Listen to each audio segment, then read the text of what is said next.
11:34. We're gonna go over a couple things.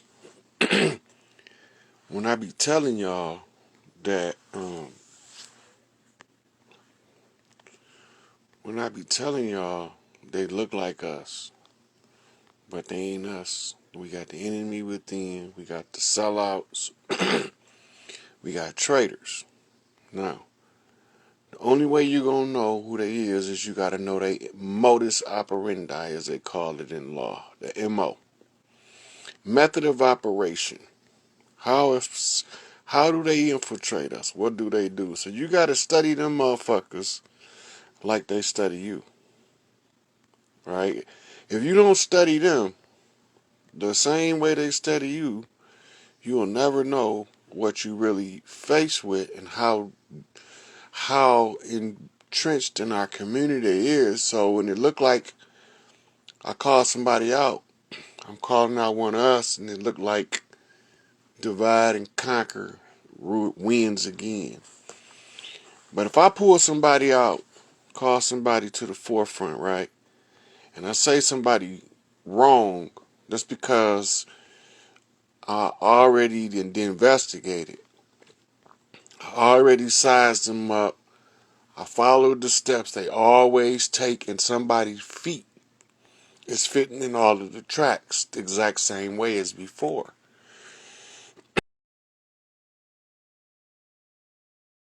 But our people believe they somebody other than who they is. It's like they all woke up one day and everybody had amnesia.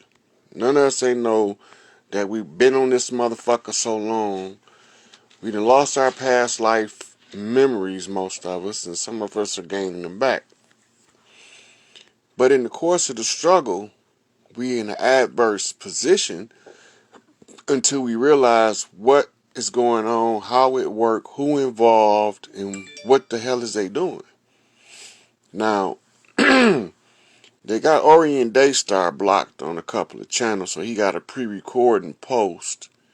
I think that's some bullshit, because it should be like A1, but, censorship of the voices of the righteous is always going to be part of the undermining process of the wicked. So, and let me do this so I can make sure I'm seeing the comments clear. It won't let me do it. Oh, there we go. All right, yeah. So that's better. So this morning started out kind of funny. I woke up about 5 something this morning, and I didn't want to get out the bed because I'm sick of this shit. I'm so fed up with this shit that when I get up in the morning, I only want to look and see that we still going through this dog and pony ass comedy show waiting on us to get our head out our ass. But so I'm laying in the bed and I'm not thinking about nothing. I'm just laid back. In the process, I start checking um my messages and things for the day, for the morning. Because people send me stuff all through the night because we be in different time zones. To them, it'd be like midday, but over here, it'd be midnight. Or some people would be early night, but over here, it'd be late morning. So we got different timetables, but people be sending me stuff all times of day and night. And they be keeping me abreast on what's going on. And when I see the signs, I uh, I can flip the signs out and see what's going on. And the thing that caught my attention was a post, and Rashida had um, asked me about it, but I had noticed it. It said China um, had blocked 44 planes from coming to America for some COVID shit. And in response, America bumped 44 to China, right? So they playing tit for tat, forth and back, back and forth and back. So I'm sitting there looking at these numbers, and I'm seeing China and seeing represents the Skywalkers, right? While this going on, uh, I'm noticing that the U.S. is the difference between the two flags, right? It's primary colors. China got a primarily red flag. Now, America's primarily red and white flag with a blue corner. The blue corner flips a corner with the stars on it, right? So this is a Hollywood flip. So now I know that the Asian dude called Tukey the Crip, and they connected to Skywalkers because they used to have trees over there too, because the same motherfuckers cut all our shit down over here, cut all the trees down in Asia and Africa too, and Australia. That's why it's barren. So all the trees get cut down, but the Skywalkers across genetics, they didn't. It's not about the blood. It's about the right. I mean that in the blood, what can you do with it? How do you use this shit? So I realized that I'm getting a knock from Big Tukey, 44 Blue, which automatically is a knockback for the 44 Red, which is Angel Bay in Chicago. So I'm collecting receipts. I go through all my receipts. They're coming in so fast, I don't have time to do nothing. I'm just going through the receipts. I'm reading the messages, and it came all the way down to a scorpion sting on a future shot off of an Iceman, and the Iceman was all these knocks I kept getting all day from Tukey.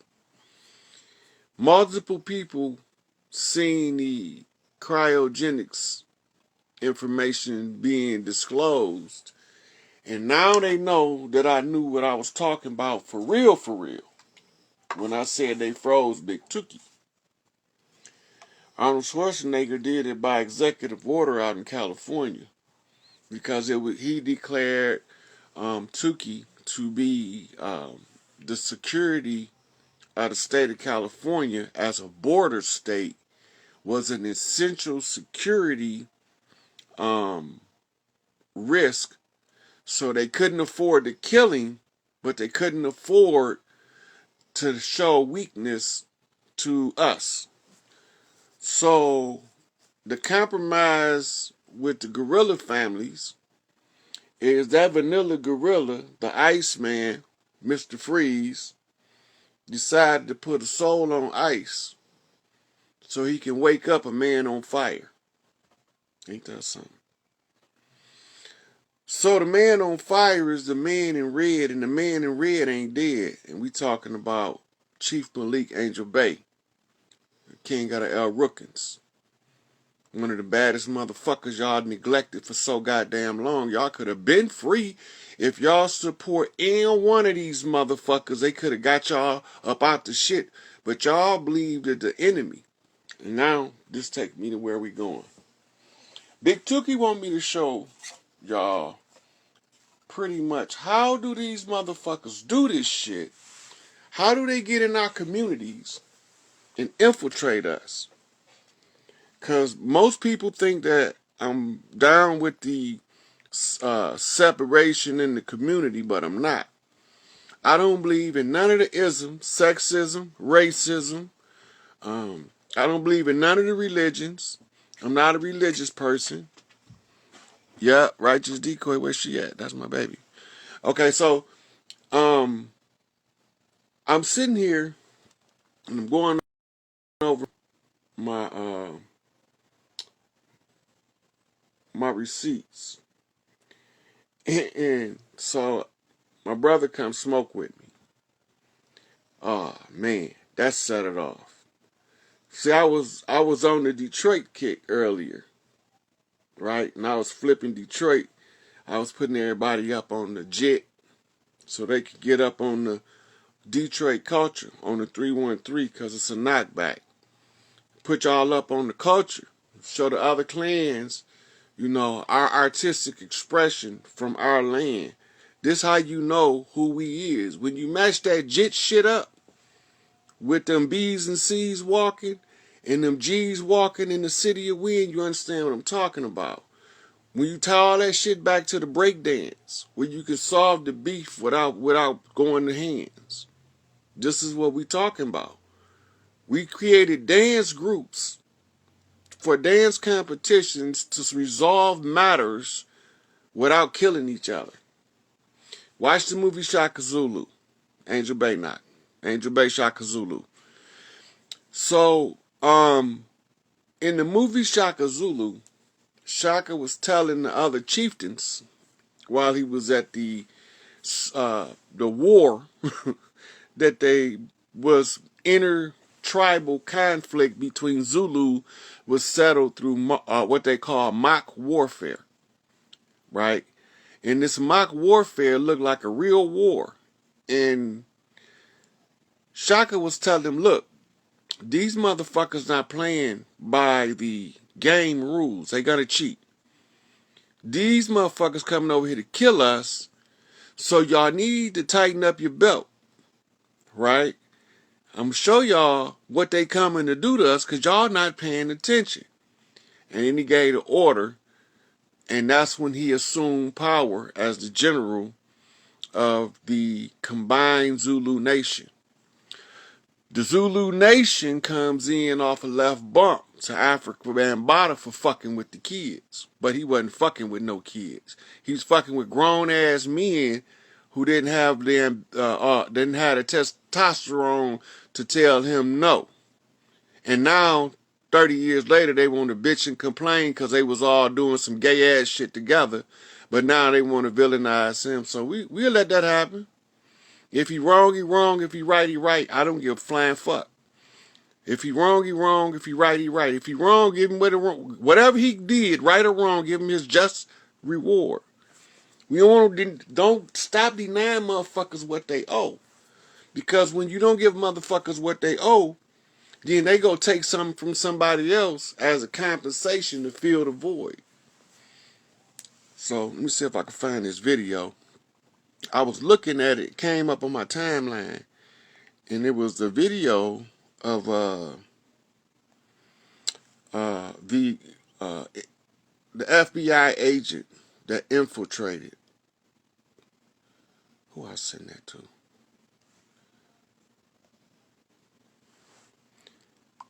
Show you how they infiltrate our communities. When did I share it on my page?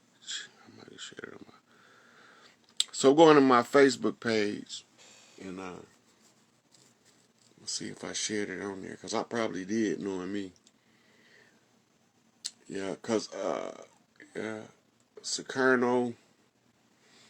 So a lot of y'all don't know about Sukarno in the Bang Dong Conference and what went into calling that grouping together of us without the enemy being involved.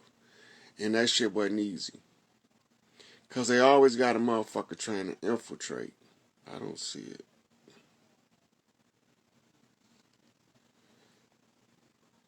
I had all this stuff ready. Let me see if I put it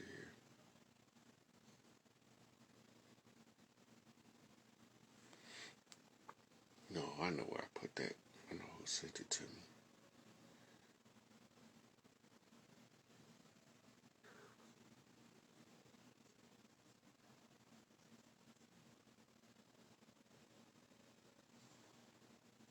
Let's see it. I saved it somewhere. And I don't remember where I saved it. I sent it to somebody so I could find it when I was looking for it.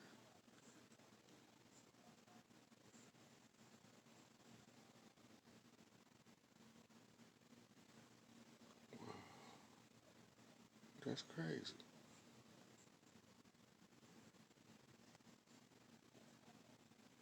Wait.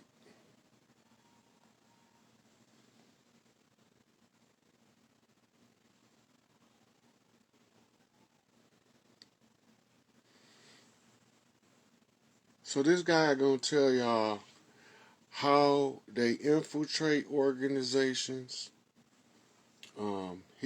He gonna give you the play by play of how they study us. We don't study them um, like they study us, right? Because they study us so thoroughly. He say they even knew books and musicians in our community that we don't that he didn't even that he wasn't even aware of. So he knew more than they did.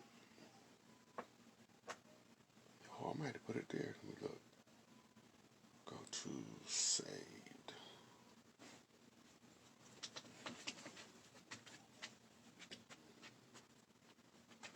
Nope.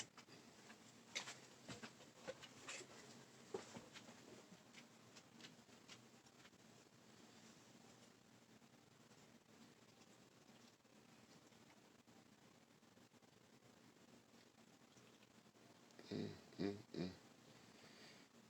I've seen this thing 1,000 times.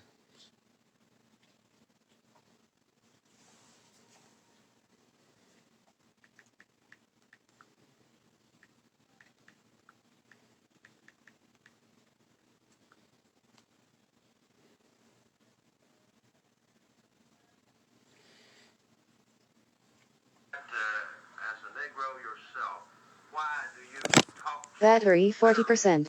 Connected to iPhone. And a lot of these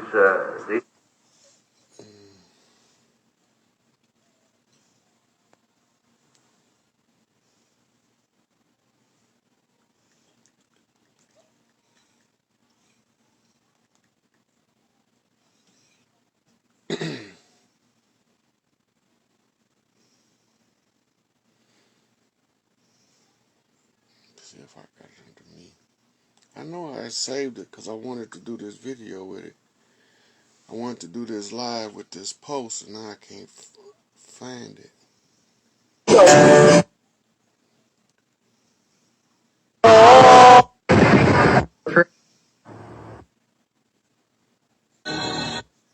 Yep, it's not coming. They probably deleted it. No,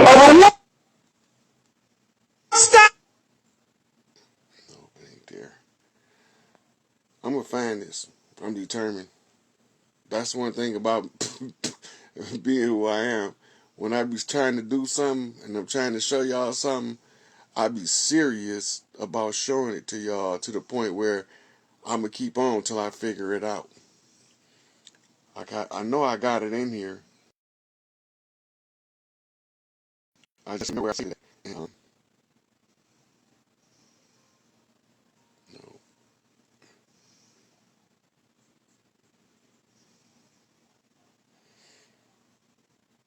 I wanted to talk about this too. Australia, they got the Indigenous Peoples Day in Australia, and the Indigenous people are saying that that's the equivalent to the 4th of July for Australia, and they saying that it is the same. Um, it is the same negative impact as Thanksgiving, so to speak, or 4th of July. You declaring their independence while it's somebody that was already there. You just moved in these motherfuckers' house and decided you just gonna take over, right? You just gonna take over, move in their house, and then celebrate the day you moved in as if you done some glorifying shit, right? That's how they get down. That's exactly how they get down. And, so the parliament down there is in a dilemma because they don't know whether to try to remove the holiday or to change it up to some type of reparative action for the indigenous people down there to try to keep the indigenous people from overthrowing the government. Y'all got to realize one thing. Overthrowing the government on your land, you're not doing nothing that's wrong. It's never wrong to do what's right. When you getting back what's already yours in the most peaceful manner possible, you can't be doing nothing. I can't be wrong. Because then they saying the only other right way is to be violent with it. So they're gonna distract us with the war going on over in hey, thank you, Andy Badger. Of 1978, I interviewed a man who worked as an informer for the FBI during the 1960s. His name is Dothard Perry, also known as Ed Riggs, also known as Bill Perry, also known as Othello. How are you paid? Wait, I gotta stop it there. Now y'all hear him say also known, also called Othello.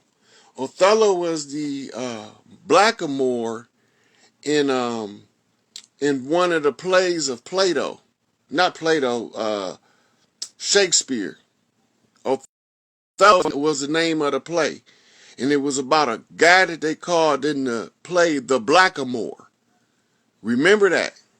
Now I'm gonna rewind again. I'm gonna start it all over. I'm gonna flip the camera so I can give y'all a better view of it without shaking like dying knots. The pay was always in cash. Cash, and you would sign a card. It would go like this. A rendezvous or a drop-off point would be picked out either by yourself or the agent. You would meet the agent there. Usually it would be in a vehicle. You get in the vehicle, he would hand you the money. He would tell you first to count the money. He would tell you the amount while you counted it.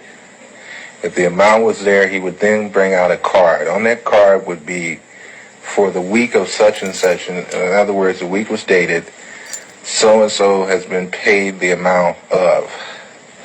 Then you would sign the card, and then the agent would sign the card. The reason for this is that if all of a sudden the IRS became very interested about where you were getting all this extra money from, you could always tell them to go back to the Bureau, and the Bureau would have your cards on file.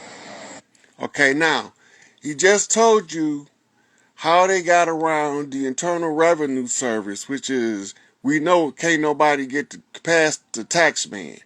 Even though ain't no laws on the books to pay taxes, but they are securing them from being put in the position that Al Capone was put in when they got him for tax evasion. Now watch how he tell you how they operate. I see. Were there such things as bonuses? Oh, yes. What were they paid for? Bonuses were paid for, suppose while you were meeting with, or you were at a meeting with Bobby Seals, Chu Lai of the Red Army happened to come to the meeting too. He just gave a specific name of Bobby Seale, which was the Black Panther, and Chu Lai from the Red Army. That's the Communist Party in California. The Red Army was a underground so-called communist party that was anti-American or anti-establishment, I should say, because they don't have a problem with the people. They got a problem with the occupiers on the land. So he telling you this was an actual infiltration that's been exposed, and he telling you exactly who it was. Watch this. Which is something which would be a new development. A new development. That's bonus time. In other words, a hot piece of information. Hot piece, very hot piece. We've seen a number of investigations into the assassination of Martin Luther King. We've seen an extended police trial of the assassination of Malcolm X. What you seem to say substantiates. Now, he mentioned Martin Luther King and Malcolm X. He mentioned the trial of Malcolm X. Now, remember, at the time this is being talked about, everybody think that Farrakhan got something to do with Malcolm death. This is before we find out that it was done by government informants and undercover agents working with the race. Just before we knew any of that when they discussing this. Now listen. It's what many black people say out on the street, that government agents or agencies knew that these assassinations were brewing and either participated in them or allowed them to take place. It would behoove black people, it would behoove all people, really, to question so-called the cut and dry one lone assassin theory. Look at the look on his face. He's really a true narcissistic sociopath. He's actually getting off telling this man how he worked for the government and how they infiltrate. Look at him. He loving this shit. The Bureau and other intelligence agencies are very good at conspiracies. They are very good at setting people up to be killed. They are very good at making innuendos so the person will be killed. So now he just told y'all they skilled in setting people up to get killed. And they also skilled in framing people for murders. You also were active in the infiltration of many cultural groups. Before we go into that step by step, how much research and study did the FBI engage in of black culture in the late 60s? A great amount. Give me an idea. From the thing is, I can, they have a file on every type of magazine that blacks read. They have a file on the music.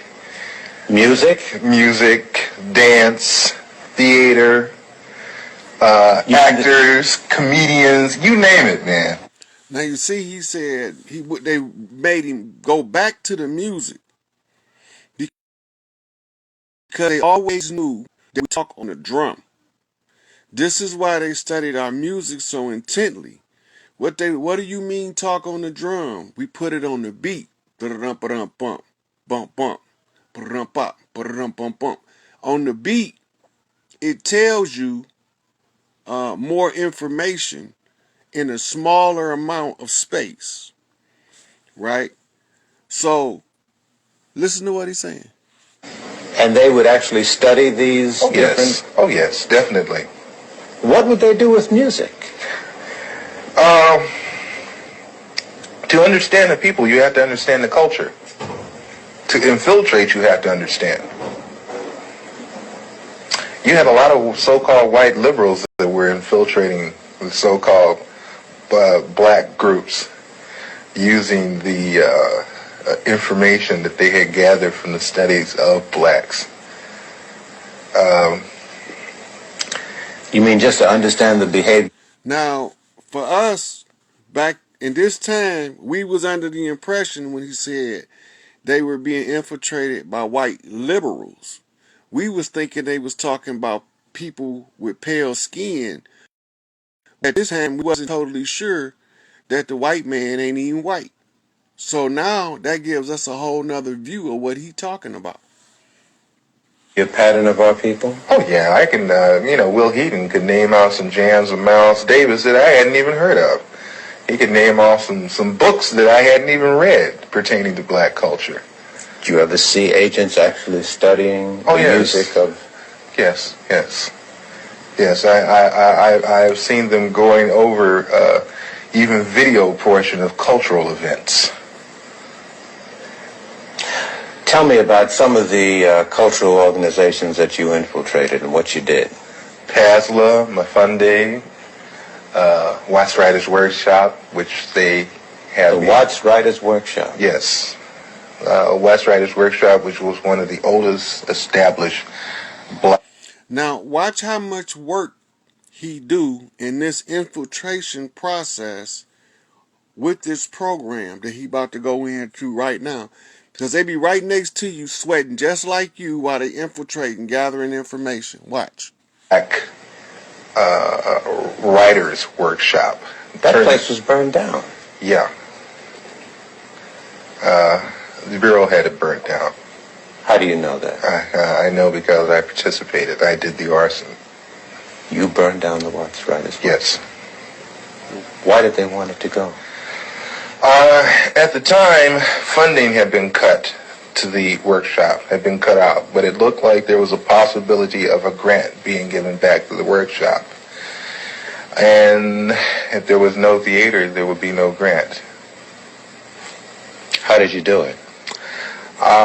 2 cans of kerosene, a Purex bottle, gasoline, and a flare, highway flare. Why didn't you use more sophisticated stuff? Oh, no. No. You're never overly sophisticated. It's too obvious. See, now he talking about using overly sophisticated methods of destruction in our community is too obvious. But you can't be no more overly sophisticated than bombing a city, blowing up a city block, right? But he just told you he burnt the building down. But watch the work that he did before he burnt it down. This way you make it look like, maybe somebody in the neighborhood that got kicked out of theater at one time got mad and came and burned the damn theater up, that kind of thing. But you were involved in this theater? I mean, didn't it get to you at all what you were... Hey, man, that got to me a great deal. I love that theater. I built the stage. You built the stage? Oh, yeah. When I got to the workshop, the stage that had been, the original stage that had been built needed an extension on it. The original part of the stage was in terrible condition. They had no lighting system. I put the lighting system in myself. I put the stage in myself. And that was a stage, man. And that was a theater. It's a nice theater. Was part of... Now, he didn't build the stage, revamped the whole stage area, did the lighting and all that before he burnt it down, all for $1. to study the profiles of celebrities who were supportive of organizations. Definitely, and especially, like I said, psychological backgrounds, weaknesses and strengths. Did he have a weakness for blondes? Did he have a weakness for money? Did he snort cocaine? Did he smoke marijuana? They even get into, and that's one thing the Bureau loves is their sexual background. They have files and files on different blacks, not only celebrities, but... See, they're saying they got files up on files. Now remember, I was already telling y'all that they had files on everybody that they was fucking over. He telling you what I already told you. He worked for them people. I didn't. I'm just telling you what they was doing from reading the signs and reading the documents and knowing what they were doing to the people. So I was able to tell y'all the same thing he telling y'all. They had a file on all of them. A lot of others, sexual activity. What would they do with this Kelly, information? Oh, that's used as a Bill weakness. Cosby. So they would feed these weaknesses. Yes. Did you see that happen? Oh, yes. Doc Holliday, who is one of the leaders of... So Doc Holliday was a BGF member, and he's finna tell you how he was sent to infiltrate. The BGF was the paramilitary branch of the Black Panther Party, started by the Soledad brother George Jackson in San Quentin with his little brother Jonathan, and they was about to lay it down heavy. But he finna tell you how they were able to interrupt the California assault on the system. Watch how he tell you. the BGF, Black Guerrilla Family, which is a prison gang in the California State Prison System. See, now he calling them a prison gang, right? But remember, the prisons is where they keep the prisoners of war. The prisons didn't exist before they came. Right? You got to remember that when they call something a gang, and when they talk about the prisoners, they ain't just talking about the ones that's locked up. They talking about the ones that's part of the underlying oppression, the victims. System. Upon his release from prison, a certain sister made herself known to him at a nightclub, whereupon he moved in with her, and she picked up names, telephone numbers, information, that kind of thing. That lasted for a good 3.5 months. Was this an unusual thing, or did this happen often? No, that happens all the time. Did you yourself get involved in doing that? Yes. Give me an example. There was a gentleman that was on trial in Los Angeles that belonged to the BLA that had been busted in a southern state for a bank robbery, but was brought with 2 other people. The Black Liberation Army was Mutulu Shakur's group, and he's talking about the bank robberies, and he's talking about the trials, right? This is what he's talking about. Black Liberation Army, BLA. Go to Los Angeles to stand trial for the machine gunning of a police officer in Los Angeles. I was supposed to worm my way into the affections of his sister, and whatever it took to get the information that I needed as far as what kind of defense they planned to use as to turn this information over to the federal prosecution. Did you do it? I got the information, and thank God I didn't have to go through with the actual thing of sexual activity. What do you mean, thank God? The sister was rather unappealing.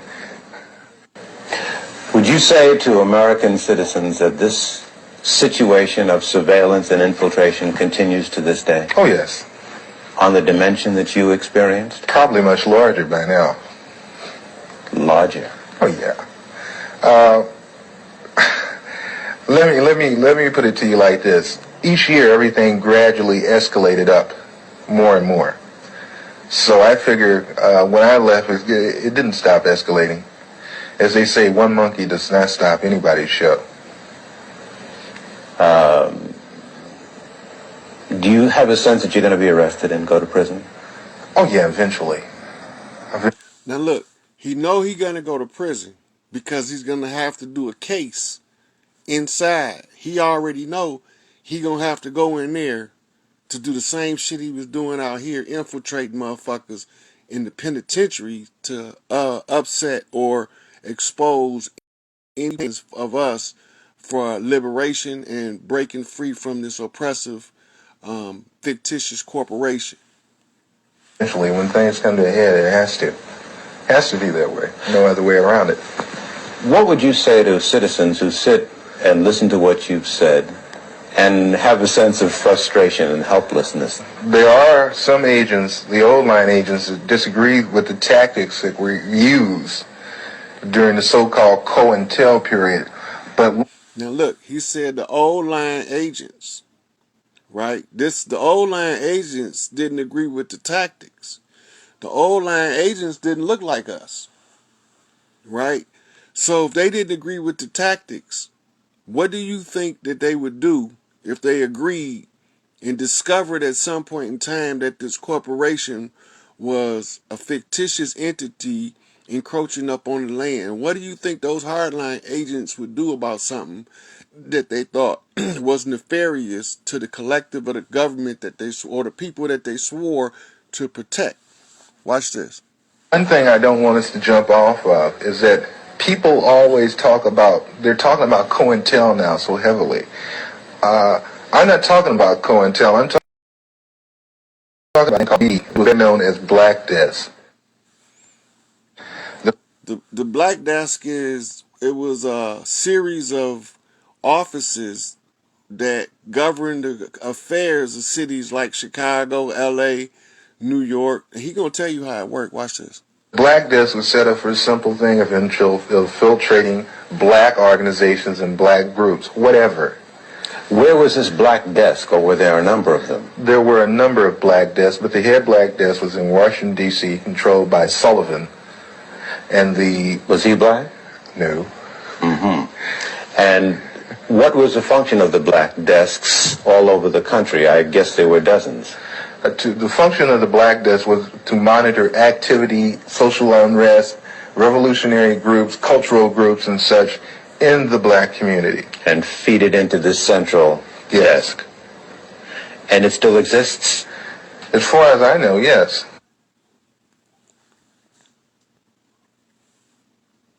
So these is the kind of people I be talking about, right?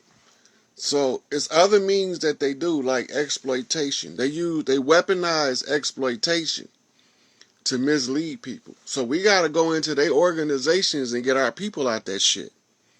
We got to go into the Moorish Zionist temple, come out of that shit and start the Moorish Science temple. Once they infiltrate that, we have to defect, join the Nation of Islam until they infiltrate that.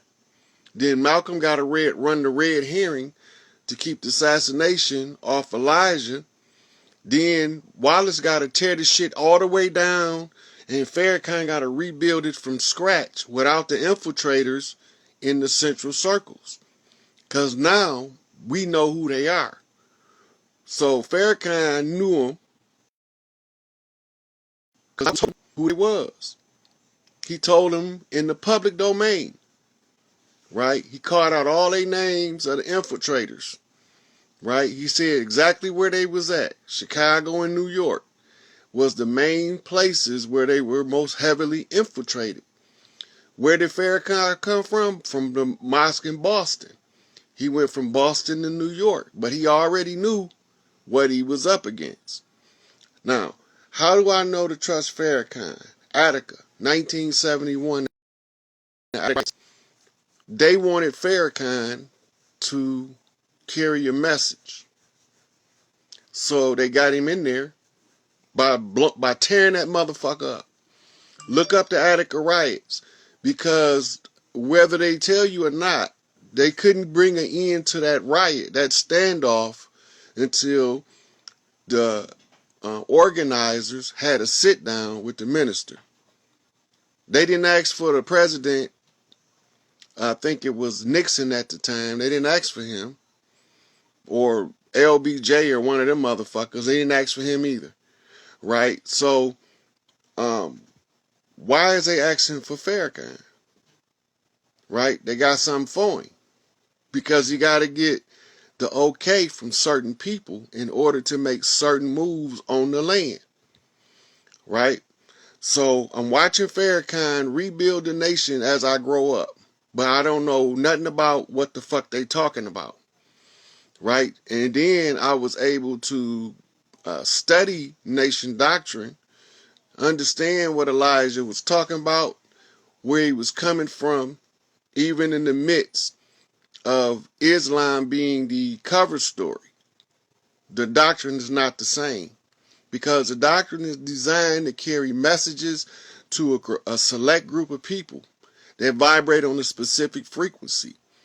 Those who don't vibrate on that frequency will say it's not Islam, it's not, but Islam just means a peaceful way, those who follow the way of peace. And the book say, blessed are the peacemakers, for they shall inherit the earth. But really, if you really translate it right, the word is effeminate. Blessed are the women, for they shall inherit the earth, right? Not the meek. So if the nation can rise no higher than this woman, what did Elijah have to do next? Right? Every man that comes to the awareness has to go cover another base of the enemy. He covers another base of the enemy in order to get the message to our people. Right? So Clarence 13 next. Puddin, Father God Allah, founder of the 5% Nation. Right? He told Elijah we needed something different that's not as strict as a nation doctrine for the ones who still smoke cigarettes, smoke weed, and pound on their motherfucking chest and pound this concrete. They not finna be told what to do in such a strict manner because you know how we are. So he started the Nation of the 5%ers, and them niggas killed his ass too. They murdered him the same way they murdered Malcolm, putting blood of the righteous on the land. Sooner or later, Big Mama gonna answer for that shit. Sooner or later, this shit gonna be exposed, right? And so I ran across a couple other things today that also got my attention about Mar-a-Lago and a message that was coming from Mar-a-Lago from the Trump camp. Now, I'm gonna see if I can find that here. From our toughest times, America has always built a brighter future. In these interest. Okay, here's something juicy. Yes. So I've got some connections that live right around Mar-a-Lago. Yep. And I was talking to them. I was out in Oklahoma City this past weekend for Dr. Mark Sherwood, who's running for governor, also endorsed by General Flynn, along with Jackson. So this, I don't know who the lady is, but the guy she interviewing, his name is Charlie Ward, and he moved overseas to get away from this tyrannical government. And he's in touch with intelligence people all through the community over here. That's why he over there, because it's not safe for him to be over here. Remember William Cooper, right? So I'll tell y'all that. And also, this video is littered with CIA messages that's supposed to go over our head. But I studied the CIA moves enough till I know what they saying. But most of the messages is scattered. But I'm going to let y'all listen to some of this. This is a 15-minute video. I don't think I'm going to watch it all, but I'm going to watch a little bit of it to get to key points. Lawmeyer, also endorsed by General Flynn. Jackson's running for Senate he's primarying Senator Langford in Oklahoma, who's a real rhino. And Sherwood is trying to unseat the governor. So I heard from people who live right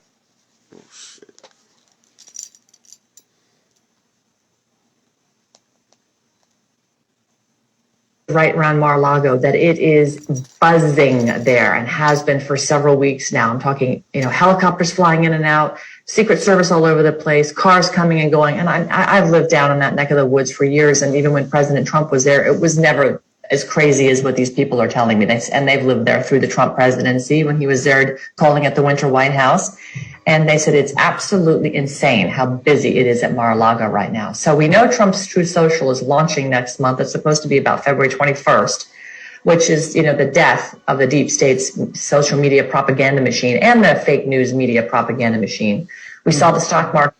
Now you see they giving dates of February, and then now they finna start laying out a timeline that the White Hat's supposed to be following, but they're not gonna never tie nothing down to a specific date, because like Charlie gonna tell her is these things is changing on the fly because the deep state was deeper than we thought.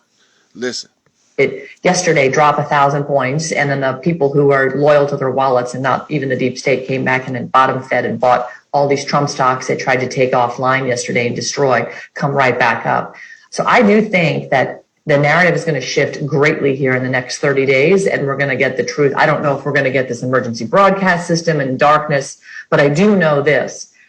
FANG, Facebook, Apple, Netflix, Google own 66% of the internet traffic on the cables that go around the earth. We got about 880,000 miles of cables above and underground and under this lawsuits in the Supreme Court right now. Charlie, I can't recall.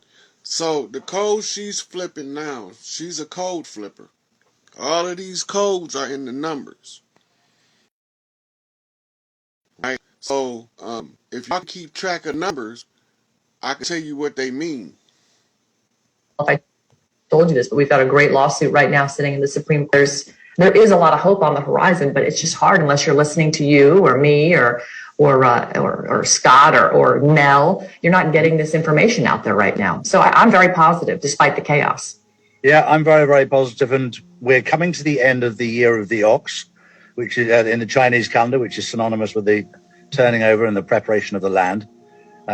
So he's talking about the year of the ox on the Chinese zodiac and the coming in to the year of the tiger.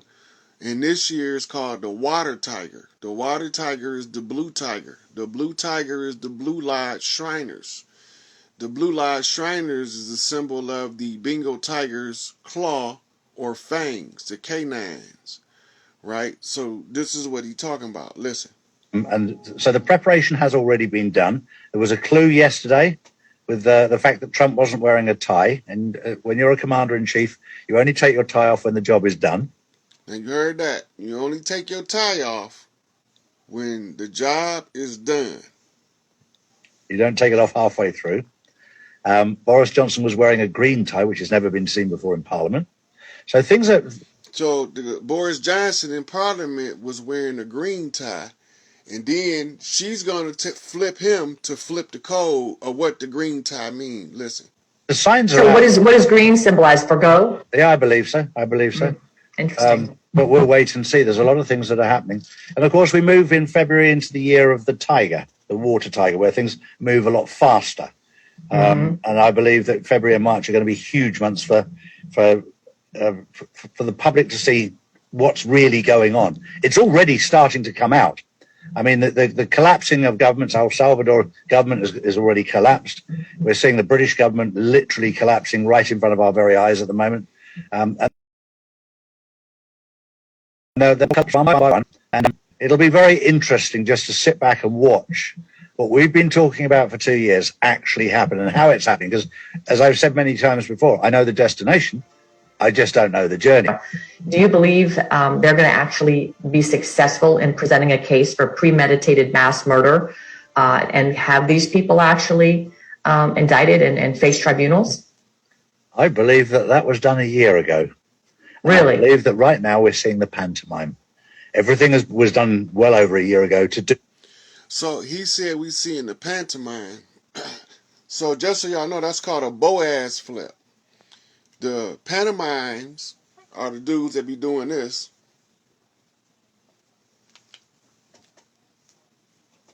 With the white paint on their face, right? So the painted face is a Boaz flip, right? The Boaz is a Red Lodge pillar, right? So they got to come back to a Joaquin flip, Blue Lodge, before it's over with. But they already came off the Blue Lodge. That's the Joaquin flip to the Boaz. Now he's finna flip off the Red Lodge. With these people, Fauci, Boris Johnson, Chris Whitty, all of the people that are involved, George Soros, Bill Gates, all of these people that were involved with this were dealt with over a year ago. Some were dealt with in The Hague, some in Guantanamo Bay, some in Antarctica, some in the White House, because the White House has been used for military trials. At Photobello Detroit. So he was saying that some of them went to The Hague. Well, I put up the post or the indictment of Bill Gates, Anthony Fauci, and a few more of them at The Hague when it was going on in real time about a little over a year ago. So that's matching up with what he's saying, right? Then we also posted that when all of these people was getting executed, like George Bush, we was posting that shit, right? So we're gonna listen. You remove your stubborn body fat permanently in just one tribunals, because I've actually interviewed 6 people who've been into the White House as witnesses on specific cases, and they get taken in at 5 o'clock in the morning or 5:30 in the morning, not allowed out until 11:30 at night. So after lights out, they can leave, and they're kept in there so nobody can see under darkness. So my belief is that these people have been dealt with, and we are now seeing the pantomime of it all playing out in the public domain. So he went back to the word pantomime again. That's the second Boaz knot. So on the basis that I believe they've already been dealt with, and what we're seeing on the television is CGI or body doubles or whatever it is, We had already told y'all and showed y'all that they was using TV sets. They were using people with makeup on, and they were using CGI and different things to play the narrative out in the open. Now it's to the point where they're not going to be able to play it out much longer. Watch this. All of them, including Biden, including the Queen, including all of these people. That's what I believe. And I think we'll see that all come out this year. I believe that they've already been dealt with, and we're now the bulk of the arrests have now all been done. The courts have been flat out. They had to build another courtroom and another press office in Guantanamo Bay. Actually, that was funded during the Trump administration, so they et cetera. Well, the first things first is the Queen has not been back into Buckingham Palace since March, April 2020. With regard to Prince Andrew, the public are waking up to the fact that it doesn't matter who you are, you can't mess about with children. It doesn't matter if you're part of the royal family.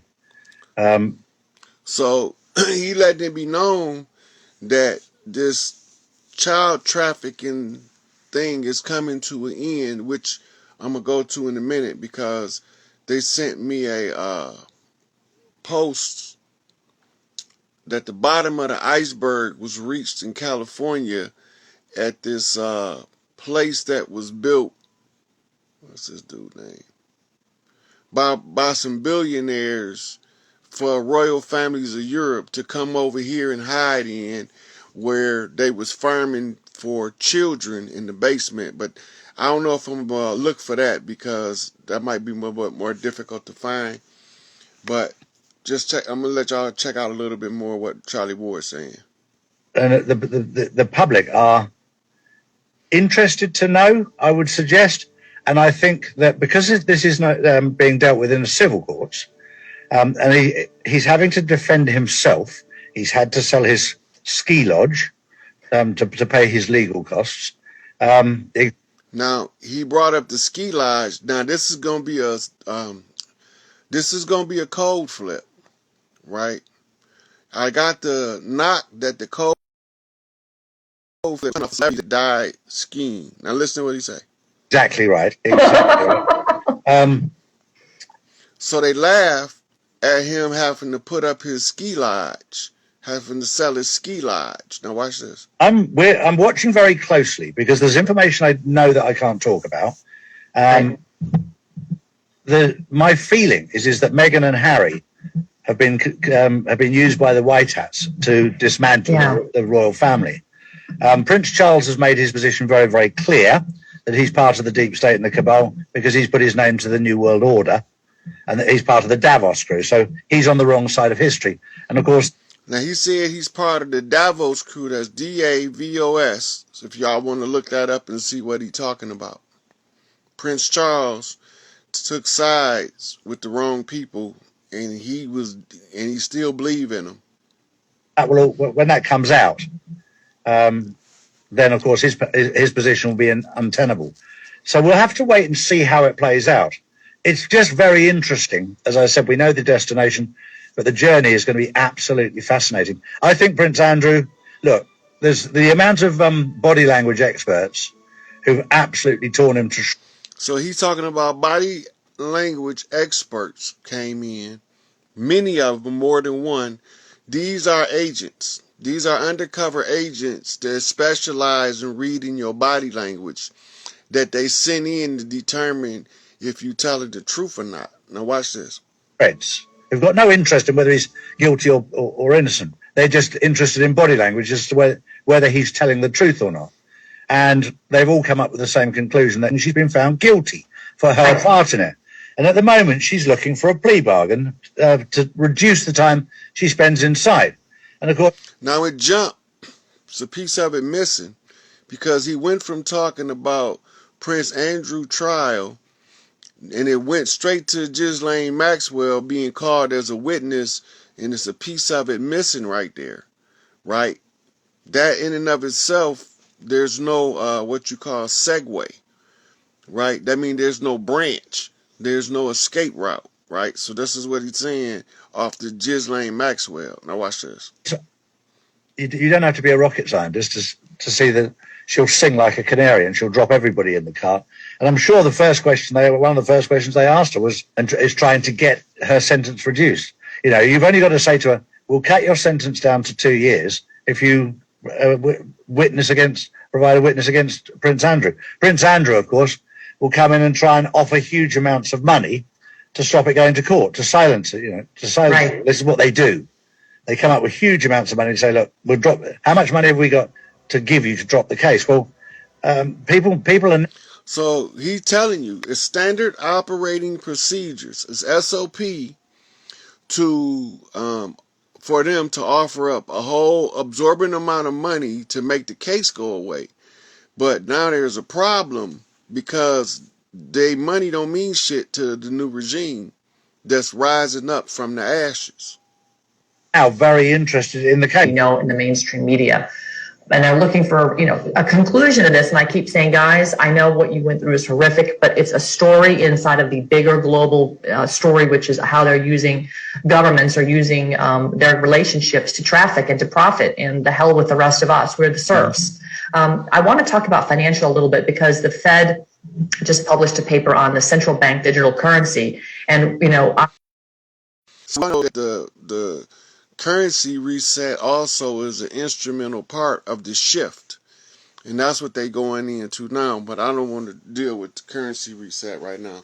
But I wanted y'all to hear how they be flipping those signs out in the open.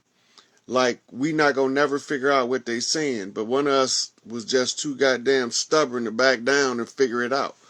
And that one of us must be me. Because I'm telling y'all everything these son bitches saying. Right? And so, the next one came in, and it started off a little bit different. This came out 19 Hello, hours Patriots. ago. This is Restored Republic via a GCR. And we have a quote here. The shite just hit the fan today. Get ready for massive actions. Trump plus Q, the Great Awakening. Prepare for the storm. Watch the water. Sky event. Cyber attacks. Mass arrests incoming. Stock market tanked. Chinese military sits 90 miles off the U.S. coast. NATO militaries of France, Denmark, Spain, Netherlands positioned to confront Russia. China missile strike equals a missile scare. EBS launch. All right. And then she has some videos here. The Q plan A to Z, if you want to check that out. All right, some news highlights for Monday the 24th. The event, it would be wise to have 2 to 3 weeks of food, goods, and cash on hand. And the greatest military intelligence operation of all time, Trump, Saudi, Israel, and the Vatican. 45 plus JFK Jr. is alive. And there's another link. An interesting day at the White House. Patriots have faith in the plan. President Trump and the military are fully in charge. We're getting closer to the end of the movie. One reason why the stock market is crashing right now. They stopped the borders and militaries are deploying. The event is near. Trump plus Q, the Great Awakening. Bitcoin. So this started off, this is all codes being flipped. She's reading from a paper, and the paper have additional information on it that's not in the description box, right? But she's telling us the countdown. She's giving us a layout of what's been done to date. And remember, now Charlie Ward was saying that most of this stuff is already done. Now it's time to bring it to the forefront so everybody can see what's going on in the back.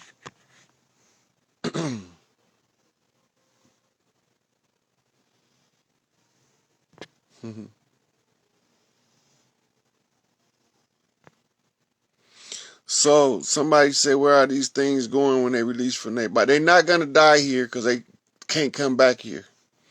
So they're going off world anyway. And so, some of them were rounded up. Somebody asked me if the Blackamoors that was the ringleaders, That was the Swiss invasion, the Netherlands invasion. They raided a small little gated community in northern New York, upstate New York. All of them was darker than me, nappy-haired Negroes, who was what we call Tudors, the Tudor family of conquistadors, royal Jews of the crown, the blackamoors, right? The same ones that funded Columbus's expedition to the New World. I seen earlier in the comments somebody asked, did Jesus' son get hanged from a tree? The story they talking about is the story of Helen of Troy. Now, if y'all remember, if y'all go back, I told y'all how it started with the Etruscans when they undermined Helen in Greece. This is the story of the Trojan War. They just changed all of the dates. They changed all the dates so that they can move it into a different time frame so you can't never put it back together. But when you lay the events over the events, and then you understand that the story of Helen fleeing for her life is the same as the story of Scotta fleeing for her life across the waters. They said that Helen's was drowned in the ocean, which was actually the rescue mission for Scotta when they pulled her from the ocean when she fell over the abbey or the aisleway going to the castle, and when they launched an attack against her. So they've been chasing her all over the world trying to stop the rise of her child. So this brings us to the so-called Antichrist himself, Barack Hussein Obama, right? He was a CIA test tube baby. He was created using the cloning process of cellular. What they do is they take the fertilized egg, take the core out, the nucleus of the cell, and they put the cell of with the DNA of the person they want to grow. And that person's whose cells they harvested to create Barack Obama was what we knew him as Akhenaten, the father of Tutankhamun, right? And they use him because if he was born in the right time, there is no greater leader for them to be able to push their agenda than Akhenaten, because of his leadership ability and his ability to get his people to follow him pretty much wherever he go, because he's going to always lead them right. But they undermined it June 6, 1966, and the plot unfolds as Rosemary's Baby, The Demon Seed. These movies, pull these movies up in this order and watch them, and then you'll know why Obama really never had a birth certificate and why he was being confronted by Trump. You start out with a movie called The Demon Seed. In the movie The Demon Seed, the woman is apparently raped by a computer, but this is talking about technology, and the technology they referring to is cloning technology, but they use computer technology to tell you it's a computer tech, right? Because they're talking about frequency, vibrations, and patterns. When she's being raped by the computer, he's seducing her with frequencies, vibrations, and patterns. The patterns is like kaleidoscopes.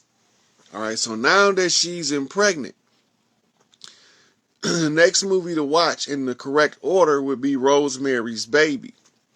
Rosemary's Baby was born in New York in the Dakota House, June 6, 1966, being overseen by the Pope himself. This is the real birth and rise of Barack Hussein Obama. So then the next one in the series is called The Omen. It's about Damien. Damien is this little kid with all of these weird psychic powers that be fucking people up with the power of his mind, and he got the 3 sixes tattooed on his behind his ear. But the books say that the 3 sixes would be a symbol, but the mark of the beast would be on your forehead or in your right hand.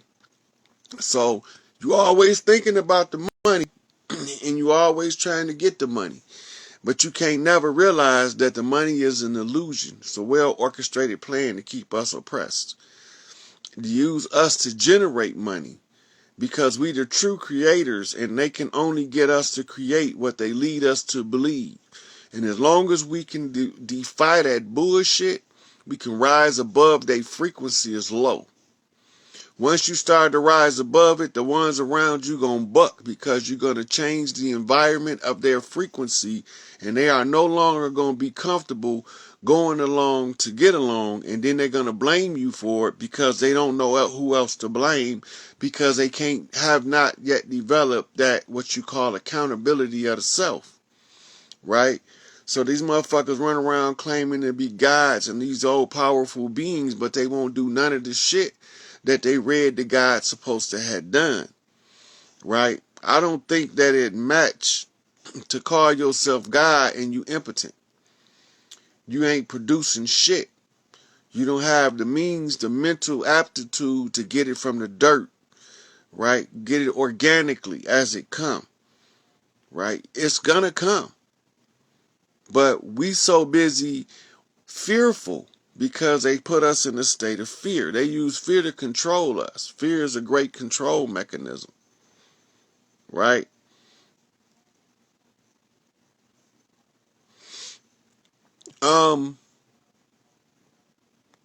Classic Beauty 16, inbox me that question, please. I'll send it to you later.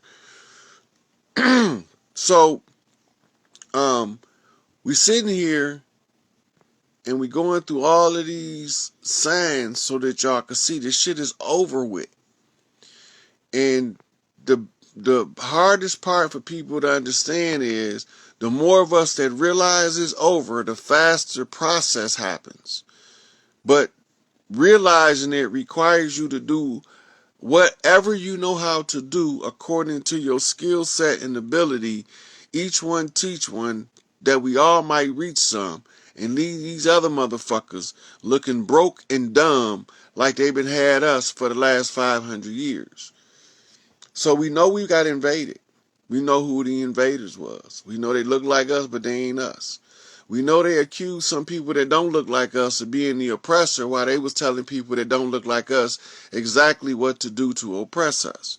And then they came out and pretended to be our buddies fighting against the same pale faces that they got in power, right? So the pale faces is telling people like me, it's your own people, but them ain't our people because we don't move like that. Our people are notoriously repulsive to the cross-out artists. Them motherfuckers like we was just listening to at the beginning of this video. So I got Medusa 0199. Take a couple questions from her, and then I'm gonna end this video. But I wanted y'all to see, right, how this shit playing out, how they flip the codes, how I be translating the codes to tell y'all what's going on. And then I was trying to show y'all how they infiltrate us, the methods they move, the levels that these motherfuckers will do. They will help you build your shit up just to tear that shit back down, right? They will get their hands dirty. They will sweat next to you all the time plotting your demise. So I don't drag motherfuckers out that don't need to be drug out. Like, people been wanting me to say something about people that I know is doing what's right. I ain't finna say nothing about them people. Leave them motherfuckers alone. Let them keep doing right according to what they know. They don't have to do right according to my opinion. They got to do right according to what they know, right? So if they don't do right according to what they know, then You making them do evil by leading them off the path of the right. They understand how to perform, right? So we had to be aware everybody in this war is not supposed to fight the same battle the same way, or else we can never win, right? Kalai got to fight the battle the way Kalai fighting the battle, right? I got to be perceptive enough to say, well, he doing it his way. Let me not get in his way, right? And that go for all of the rest of the ones that people try to use to get me distracted from the goal. I see the game plan. They're not going to fool me. I'm not going to tax none of my own because I know the difference by how they move. I know our culture, and I know those who's moving within the confines of the culture, right? So when I see it, I know us as men we don't want to be all buddy, huggy, W with no man. What's up, dog? Give me back. Catch me later. I want to go over here. Where's the room full of sisters at? Right?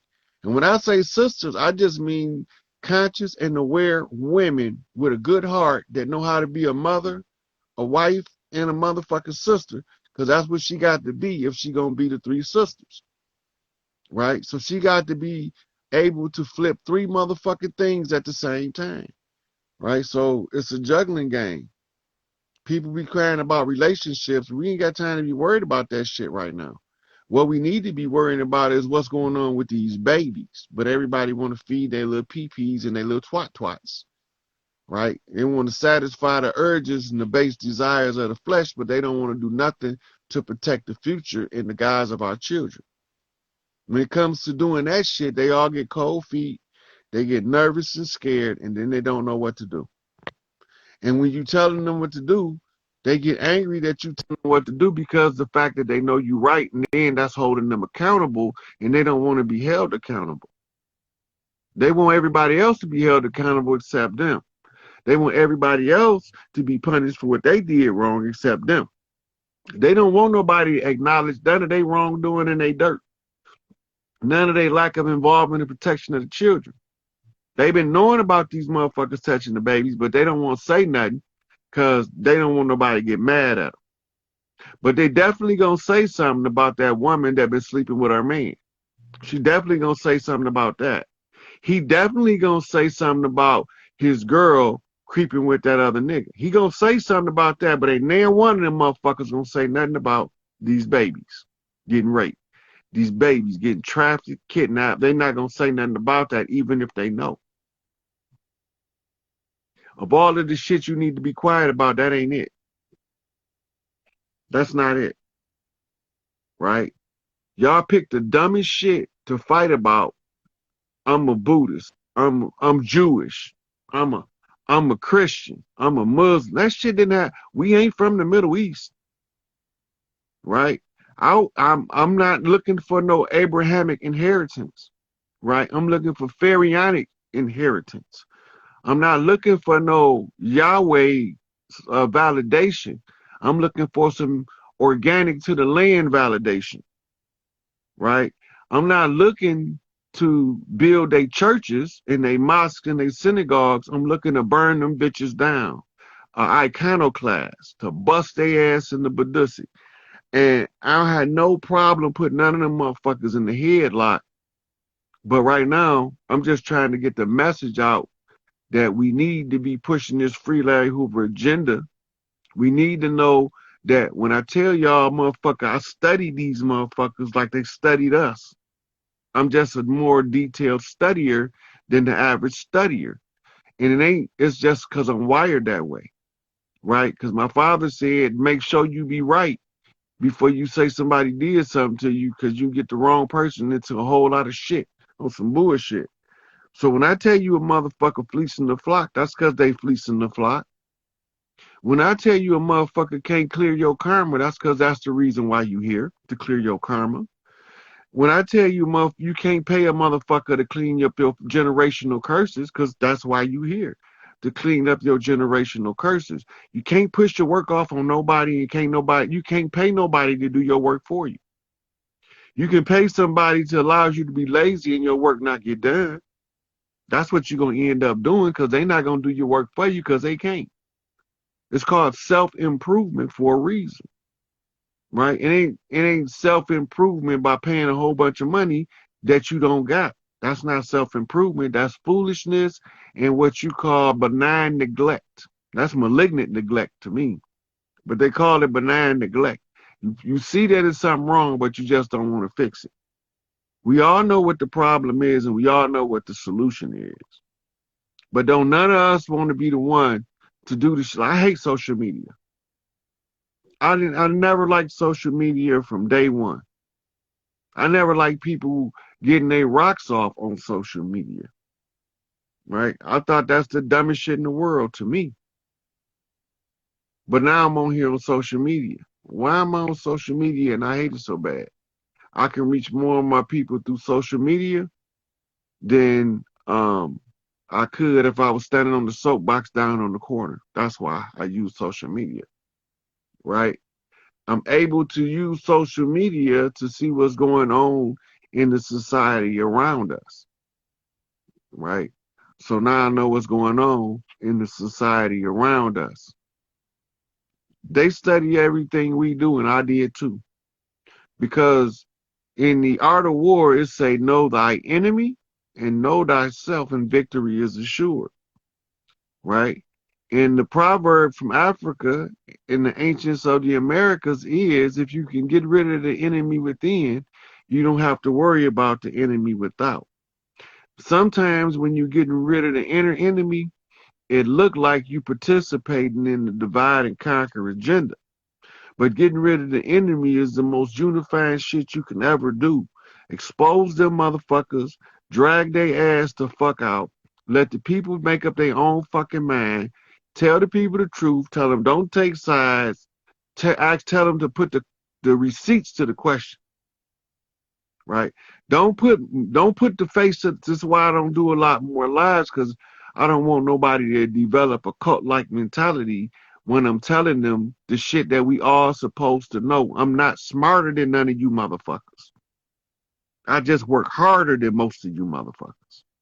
I know more than y'all because I try to know a lot about a lot, so that I can't be fooled by some motherfuckers that only know a little bit about one little thing. They church, they mosque, they synagogue. Fuck your Hebrew Israelite religion. Fuck your Islamic religion, your Christian religion. You can take all them books and use them for toilet paper as far as I'm concerned.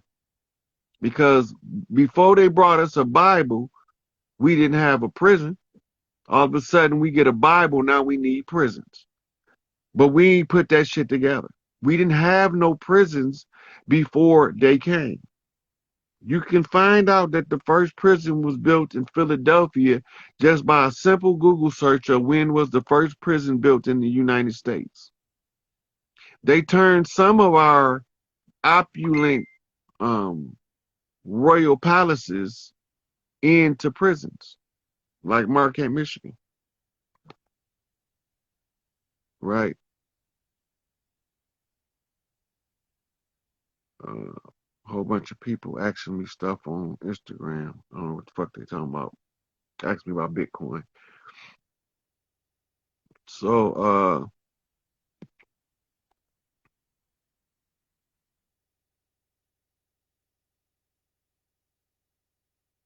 yeah, children are definitely the future.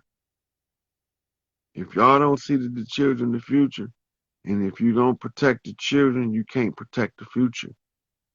You start to protect and raise the children right, you make the future bright. You tear down the child in his youth, they grow up to be a broken adult. Broken adults are of no purpose, of no society. This is the only society, social structure that is heavily founded on broken human capital. They got to break you in order to convince you to be a slave. You didn't know how to be a slave until they taught you. They taught you how to be a slave by teaching you not to question their white coat syndrome, your obedience to authority, right? You run around talking about you God, but you don't know how to govern yourself.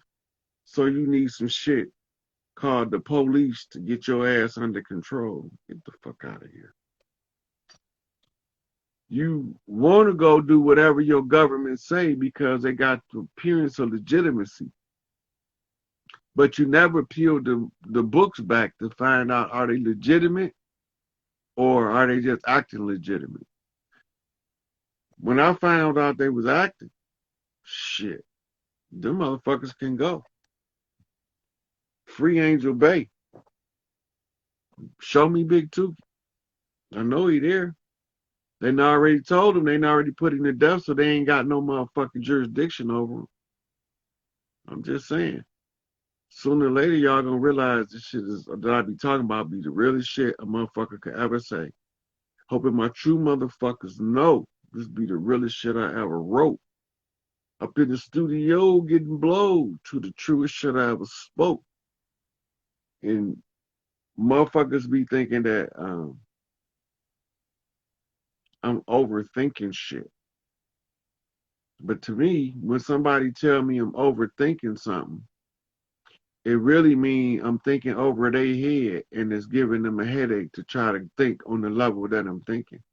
That means that I must be not overthinking it. I must be thinking it just enough to get over their head. Overthinking is shit, an oxymoron.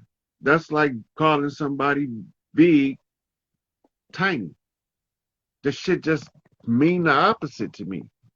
How the fuck is you can actually be an overthinker in a world where thinkers occupy the top professions and the top positions?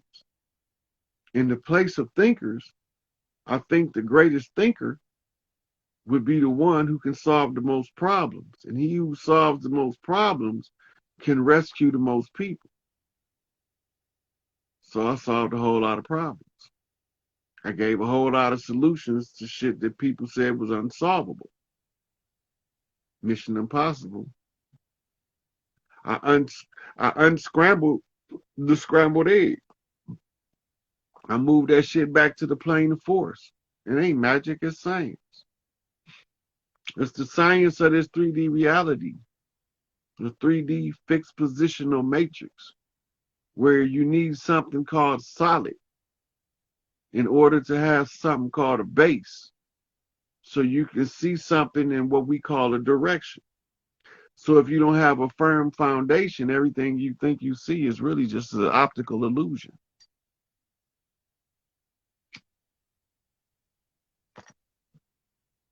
So, I think I gave y'all some pretty good jewels today. Watch out for the infiltrators. They don't vibrate like us. All you got to do is start talking about how you seen infiltrators and watch their face. You know, they get a kick out that shit. They get scared if they think you're gonna expose them, and the fear gonna always show on their face.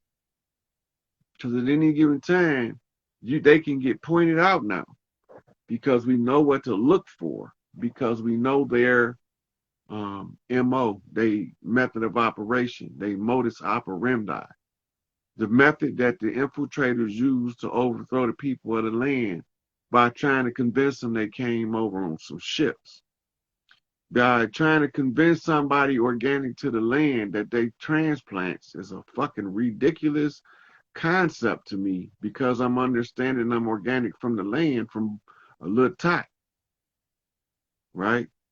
So I asked my mama when I was a little boy around the time of Roots, are we black? She said, hell no. Hell no, we ain't black. I said, well, what is we? Because we sure ain't white. She said, baby, my daddy was a Cherokee. And she said, and my grandmama was dark, but she got raped by an Irishman and had a baby. And that's funny because the Queens can be looked up. One of my great uncles was an Irish senator out of Mississippi from Magnolia County, and they got a Percy Queen Park named after him, right?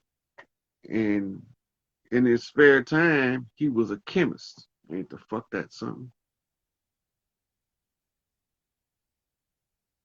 My mother's father, Hezzy, he was a medicine man, a native healer, and he knew the herbs. He knew the herbs so well, he would start curing people. They was coming from the Tuskegee experiment to get medication to cure them from the syphilis from hazy cow, the hazy cow, the one that's blurry behind the motherfucking milk and honey, right? So when you look at those stories, you got to know the game they play. They play something called Smear to God campaign. This is primarily targeted to female divinity or divine figures. This is in order to make us believe that the man is some kind of way superior to the woman by telling us that the man was created and the woman came from his rib. The only rib a woman came from is from an erect penis being ejaculating motherfucker into a woman's womb, or else ain't no rib making no baby. I mean, you might be able to use it for cloning, but that's about it. You're not gonna. But what she still need a womb to gestate in. So that's not. That don't fly with me. What was Adam for the 9 months he was developing, right? Because he wasn't no poof. And they say he formed him. Form mean it took time to put it in the shape that it's in. That's called the formation. To put something in a structure, in the framework, where there's a particular DNA codon responsible for what coding of the form, right? And so when you start realizing this, it start understanding how the DNA work, and that's when you really become dangerous.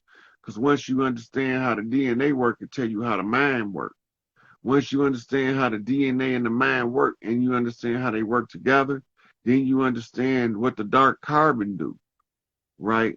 On a THC, CBD, dirty burn saturated fat in order to activate the carbon in the brain called dark matter.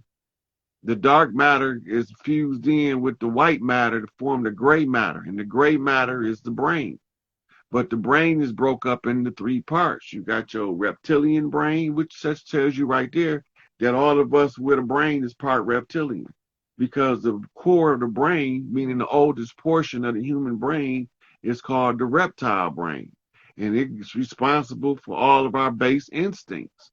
Then the next layer is called our old mammal brain, or the old primate brain, your monkey brain, which gives you your Sakomao, erratic mental observations where you're looking at shit.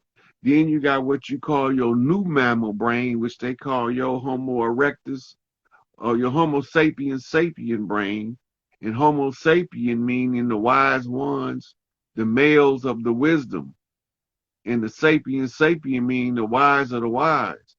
So they telling you right there is to transcend your reptilian brain, lower base desire, brain cortex, brain stem activity, move into your mammalian brain, which takes you into your old primate brain, your Sakomao, that erratic brain where motherfucker can't be controlled. Give it a little discipline, and you can build on it until you reach your new mammal brain, your sapien, your wise of the wisest of the wise brain.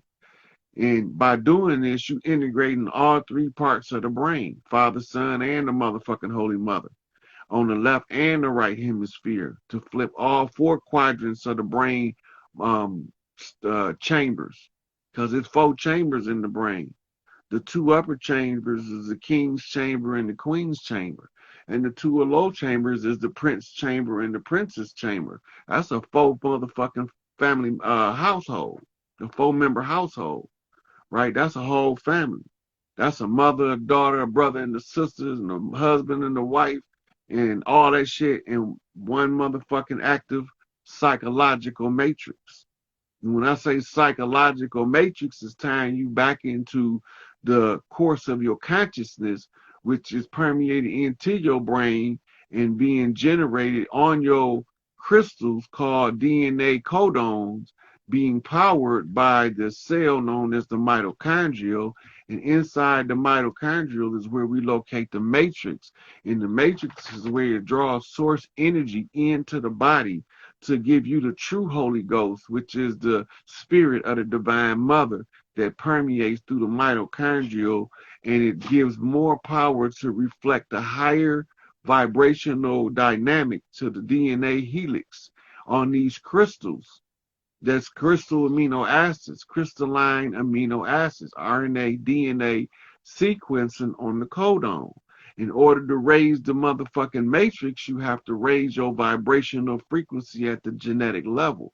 Now we talking the genes, which is made up of the DNA that's made into the chromosomes. And the chromosomes are what they call the alleles.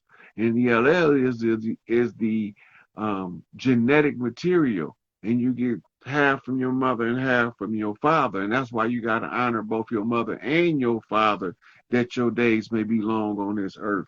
Because you find longevity of life in the satisfaction of truth.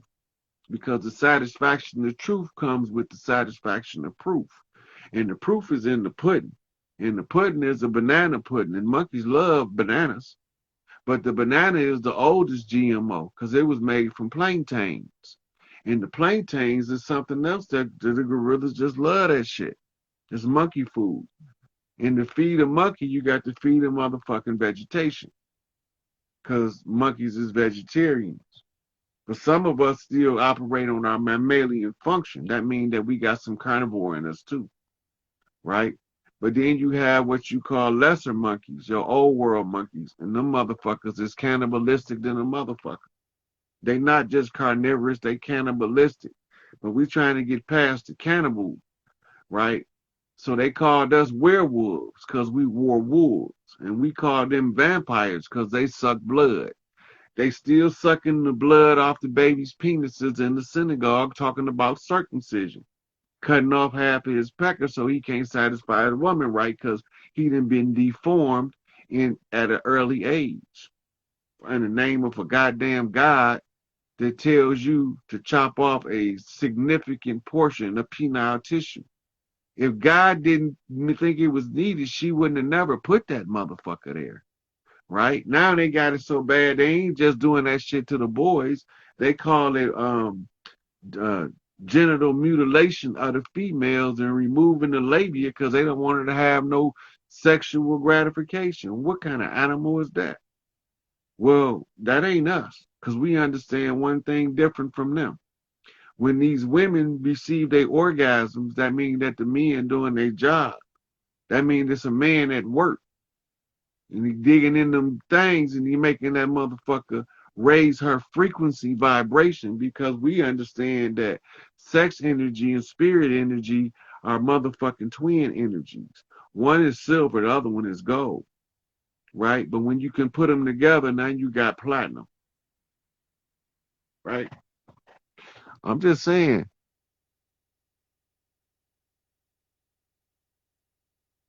Ooh. G. Shirella said that she seen a giant monkey paw in the dream. The monkey paw symbol comes from the monkey going into the termite mound to get the seeds out. He makes a fist, but he refuses to let the seeds go. And because he refused to let the seeds go, the hunter can now walk up and capture them. So the symbol of the monkey paw is a symbol for a firm grip, right? The secondary meaning comes from a type of marijuana called monkey paw, which we would call that a THC flip, right? THC is a marijuana flip. It's a green leaf. And the green leaf is a tobacco leaf used to roll the marijuana in, right? And some of us call it a Philly blunt. But when you ain't from Philly, you might just call it a blunt. But then some of us say we blunt because God rolled us that way, right? So it all ties back on the zigzag flip, on a knock to a knockback, on a strong grip, off a monkey paw, flips a key to a gorilla, off a gorilla lodge, knocking all around the land to free a motherfucking imprisoned man.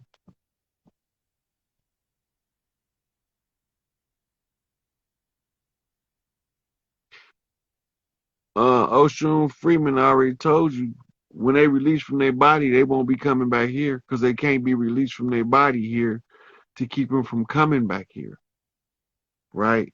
A lot of y'all don't remember or don't study well enough to know where to look, to go over the wars that were fought in past times. So in the Emerald Tablets of Thoth, Thoth talks about the Dark Brothers that he kicked out once before, right?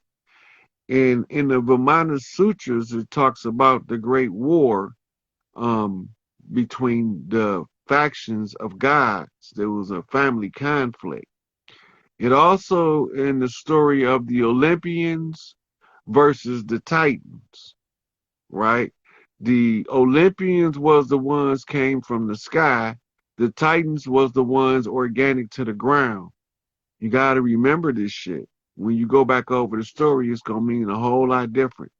All right. Then from there, go to the Ainana Returns book, and it tells you about the exploding of something called the Gandiva, which is the planet splitter, right? Bomb, which caused the Galactic Council to quarantine the Earth realm in a light barrier matrix, being held in place by Pleiadians and Arcturians. And it's in the Bible. If you look Pleiadian and Arcturian up in your concordance, it'll give you the exact verse, right? And they in the same verse, by the way. Who can loose the bands of the Pleiades, and who can outstrip the something of the Arcturians? But it's in the Bible. And all these is the keys to the codes, right? The Bible was the cheat sheet, and it worked like this. Your genetic memory know the stories of the Bible. So they changed the names, shuffled the characters around, put different people in different places. Because Jesus is Isis, and her son is the one in the Old Testament they call in Moses. This is why they keep saying that the Jews is waiting on Moses to come back, and the Christians is waiting on Jesus to come back. The Christians is waiting on the mother. The Jews is waiting on the son, right? So who in the fuck is these Muslims waiting on? Both.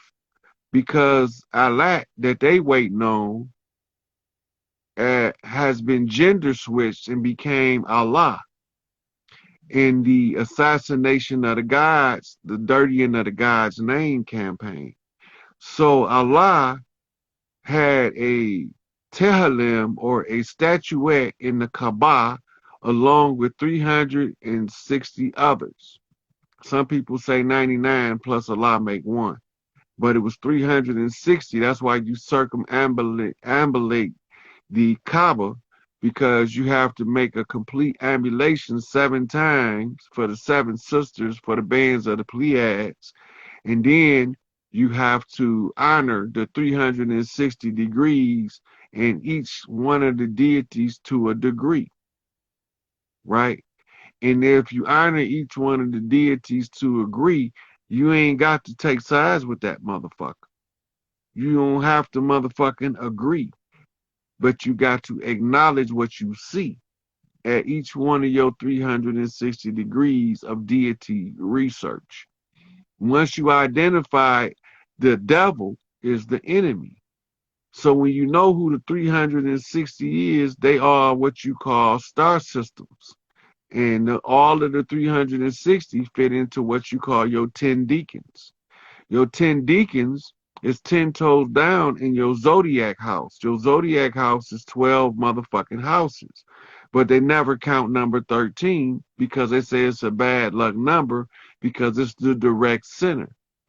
In the Parthenon or Isis, I think in Egypt, or it's in one of them temples in the Valley of the Kings, and it's written in the star map on the ceiling, Tawaret at the 13th position, which is Big Mama, and her symbol is the water, what they call her,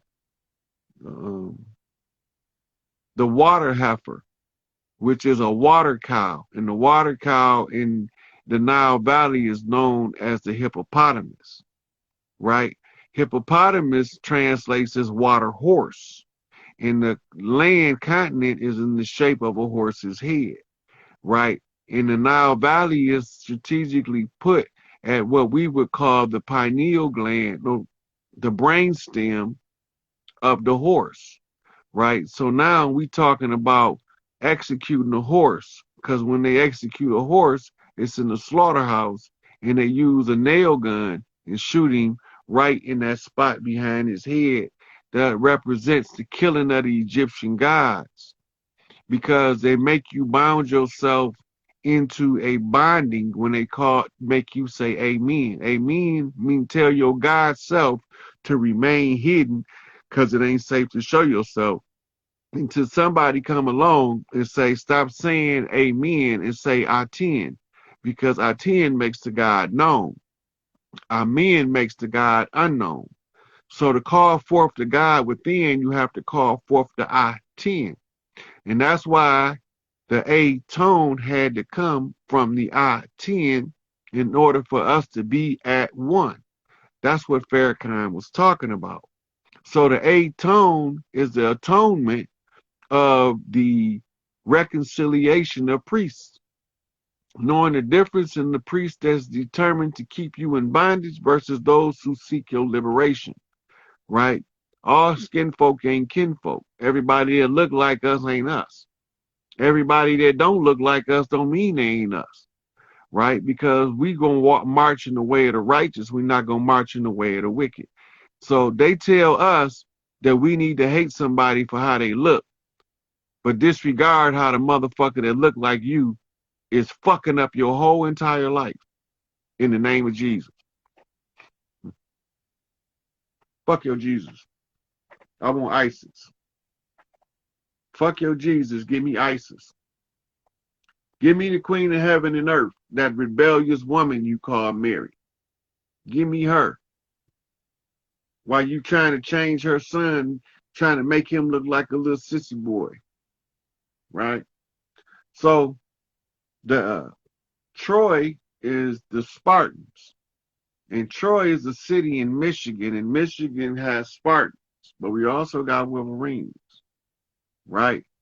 And the Wolverines and the Spartan came in on a red-eye Buckeye flight, and the Buckeye is a moose, and the moose is a moose lodge flip off of Bovian, which is a Buckeye flip, which flips Ohio.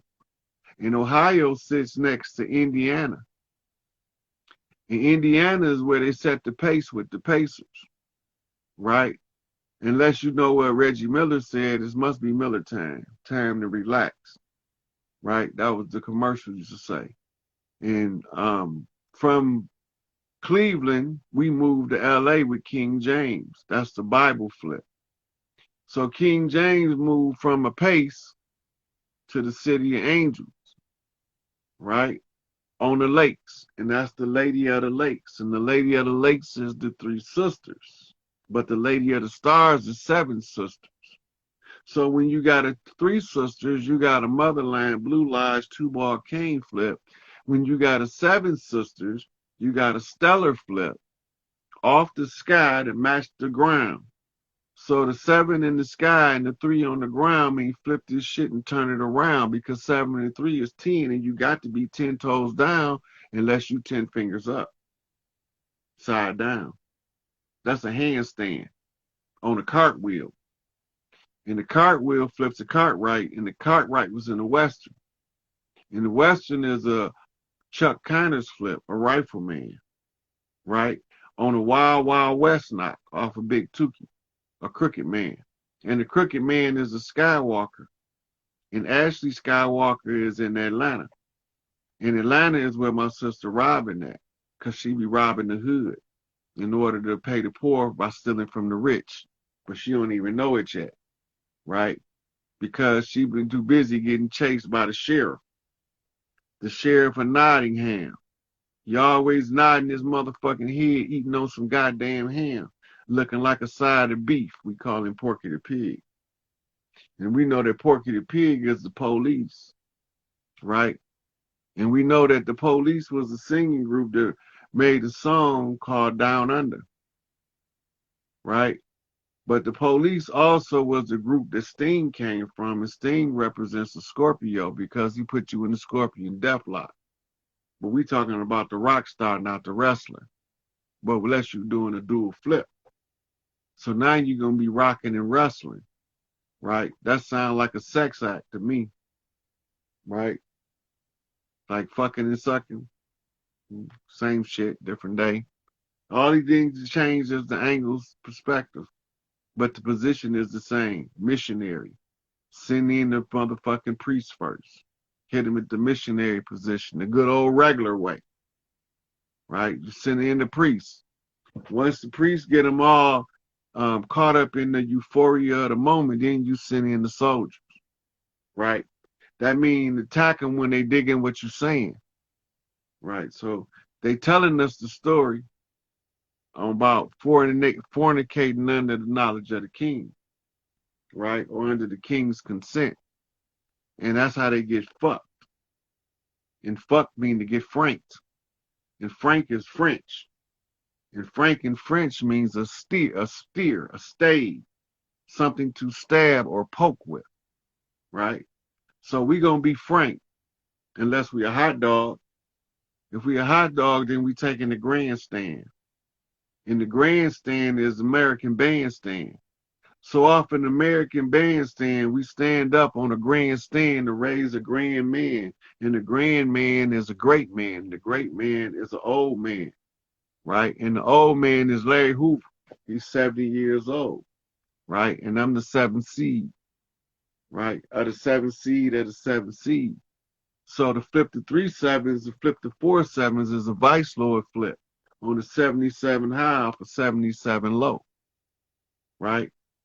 And so the 4 sevens represents the rising of the 4 G's, and the 4 G's is the 4 that's standing in the center on the 3.14, right?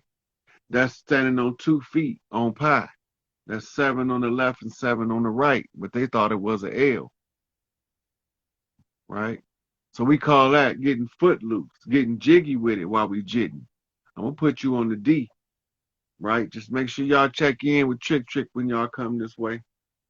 Tell him Morpheus the General said, what's up? You know, that's how we do it. We always check in with the chief on the land. Why do we check in with the chiefs on the land? So we can keep the imposters out. We'll know who on the land, and we'll know who's making what kind of moves where. And it ain't nobody business what the family do but family. So we keep our family business in the family, and we get these imposters out. That's all. You your own God. Be your own God. Take responsibility to create your own best life. Put your best foot forward. And when a motherfucker try to get in your way and stop you, you just move them out the way. You can do it politely or you can use force, and depending on the circumstances and the conditions. That means there's variables to this shit, which means there's variations of the tactics that can be used, right? So you can come in hard or you can come in soft. But one thing you got to remember, as long as you coming in straight and you standing in the position of right and you telling the truth, you automatically got an insurmountable obstacle that they got to overcome with when they face to face with you. So don't take my word for it. Check the receipts. That's what you do. I don't want you taking my word for it, because that's what our problem is now, is we done took the word of too many motherfuckers that didn't mean us no good because they looked credible. But when the real leader is gone, anybody can fill the position as long as they look the part. But when real leaders come, step on the manifest, all them fake motherfuckers got to take a back seat, and they know it and they hate it. They know it and they hate it. They had all the opportunity to do what's right, but they didn't have none of the drive and ambition to do what's in the best interest of the future by protecting the children. Because they all turned blind eyes to this pedophile cult that's running the land. They talked about everybody from musicians to actors and all of their personal business. And they told y'all who was fucking who. They told y'all who was dating who's straight, who gay, but can't never tell y'all how to stop this motherfucking child trafficking. They can't never stop this organ harvesting, this adrenochrome harvesting. But they can tell you who is in an entanglement. They can tell you about love and hip hop. They can tell you about empire. They can tell you about all that bullshit, but they can't tell you about what we're going to do about these kids. What we going to do about getting these imposters off our land. When you start talking about getting the imposters off our land, these motherfuckers mean all the good in the world. But remember, the road to hell is paved with good intention. These motherfuckers mean all the good in the world, but they just don't want you upsetting their comfortable position as a slave in this matrix. Yeah. They can't make that shit make sense. They want to go alone and get along. They don't want you upsetting their peace as a comfortable slave. But soon as you come across something, a winning lottery ticket, they got a handout. They feel like because you got something that you ought to be, what would they say? They entitled to some of your shit. And they didn't do nothing to earn it, though. They just feel like that because it's you, and them, they automatically entitled. But they wasn't helping you through the struggle. They didn't want to see you go through the struggle. They don't want to see you overcome the obstacle. But as soon as you do, they want to act like I was here the whole time. Boy, I marched with him. I walked with Dr. King all the 19. Nigga, but you ain't do shit when he died. So I don't want to hear it. I don't give a fuck who you walked with in 60s. I don't care who you clicked up and infiltrated in the 70s and 80s.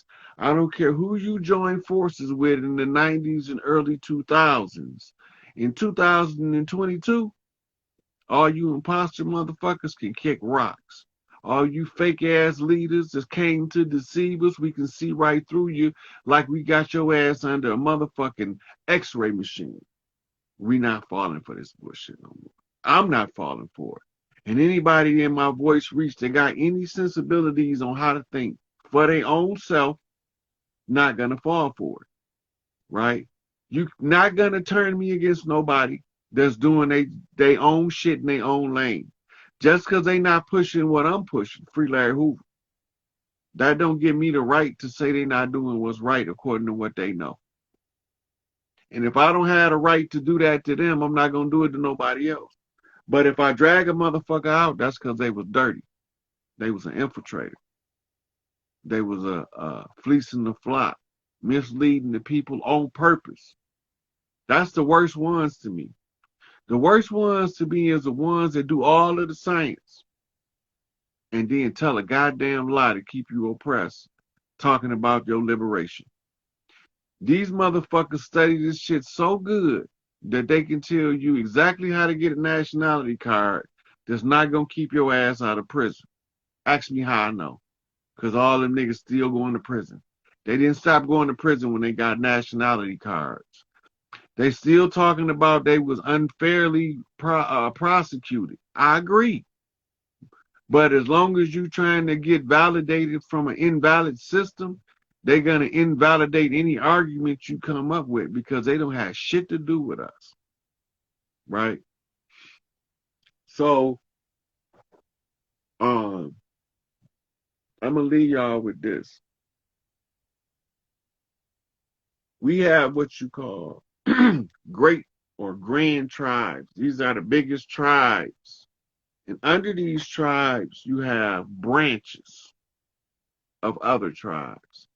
The reason this is because when one of us come to the ability to start our own tribe and be our own self-leader and teacher, we didn't stop that. We encouraged it, right? Like this system would have a problem if one of the states wanted to secede from the Union, minus Texas, who reserved that right.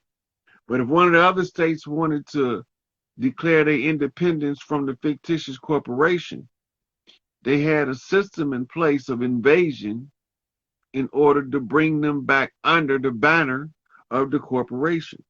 So they was doing it by force. So anything done by force and law is called duress. And anybody that do something to you under duress is the party that's in the wrong. They cannot force you to do something against your will and then punish you for doing it.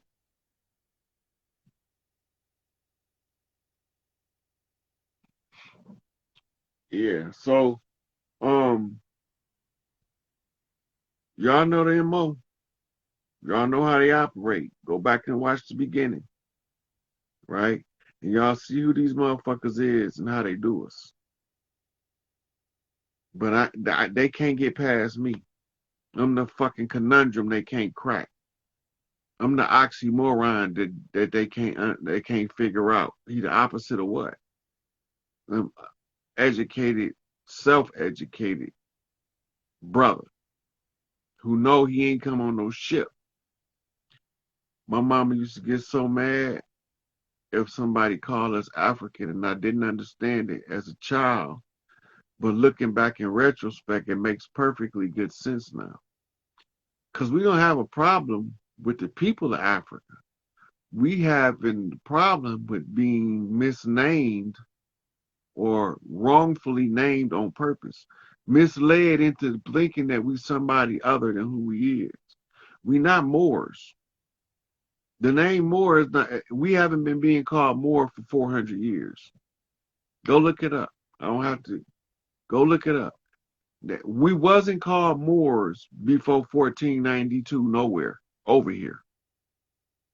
Before they brought Bibles over here, we wasn't Moors. We was Amaru. This is where the problem came in. This is how they infiltrated us with the language. Because using Grimm's Law grammar, a translation,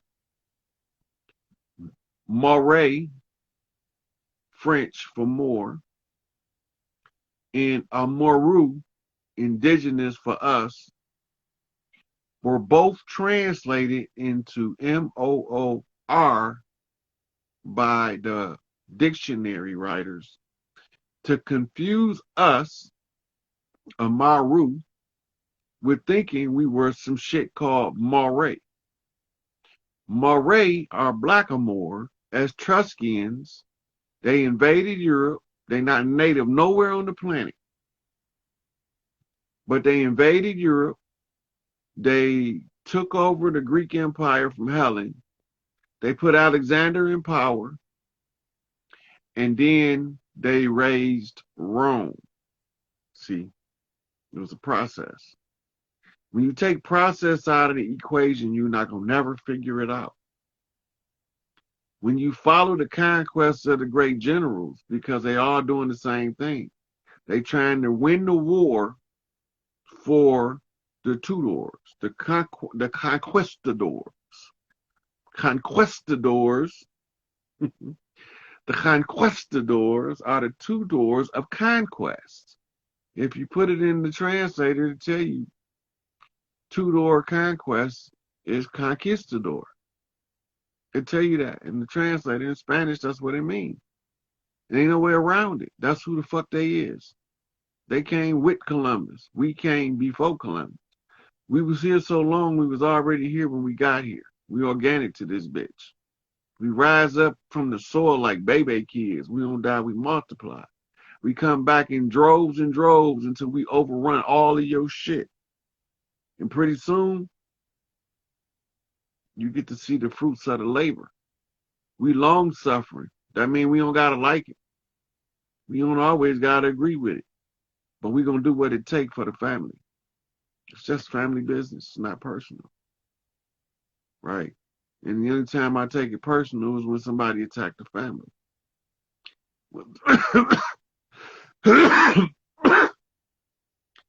I'm coming in on 10. Because they didn't exhaust it 1 through 9 for they called me. Because they already know this nigga's a nut. I'm going to come kill the problem. Larry said we brain banging, we ain't gang banging. So that means hit the books. Right? And so my tutors, not 2 doors conquest, but my tutors. Ain't it funny how the people that tutor you in school got the same name as the tutors who gave you education? Homonyms.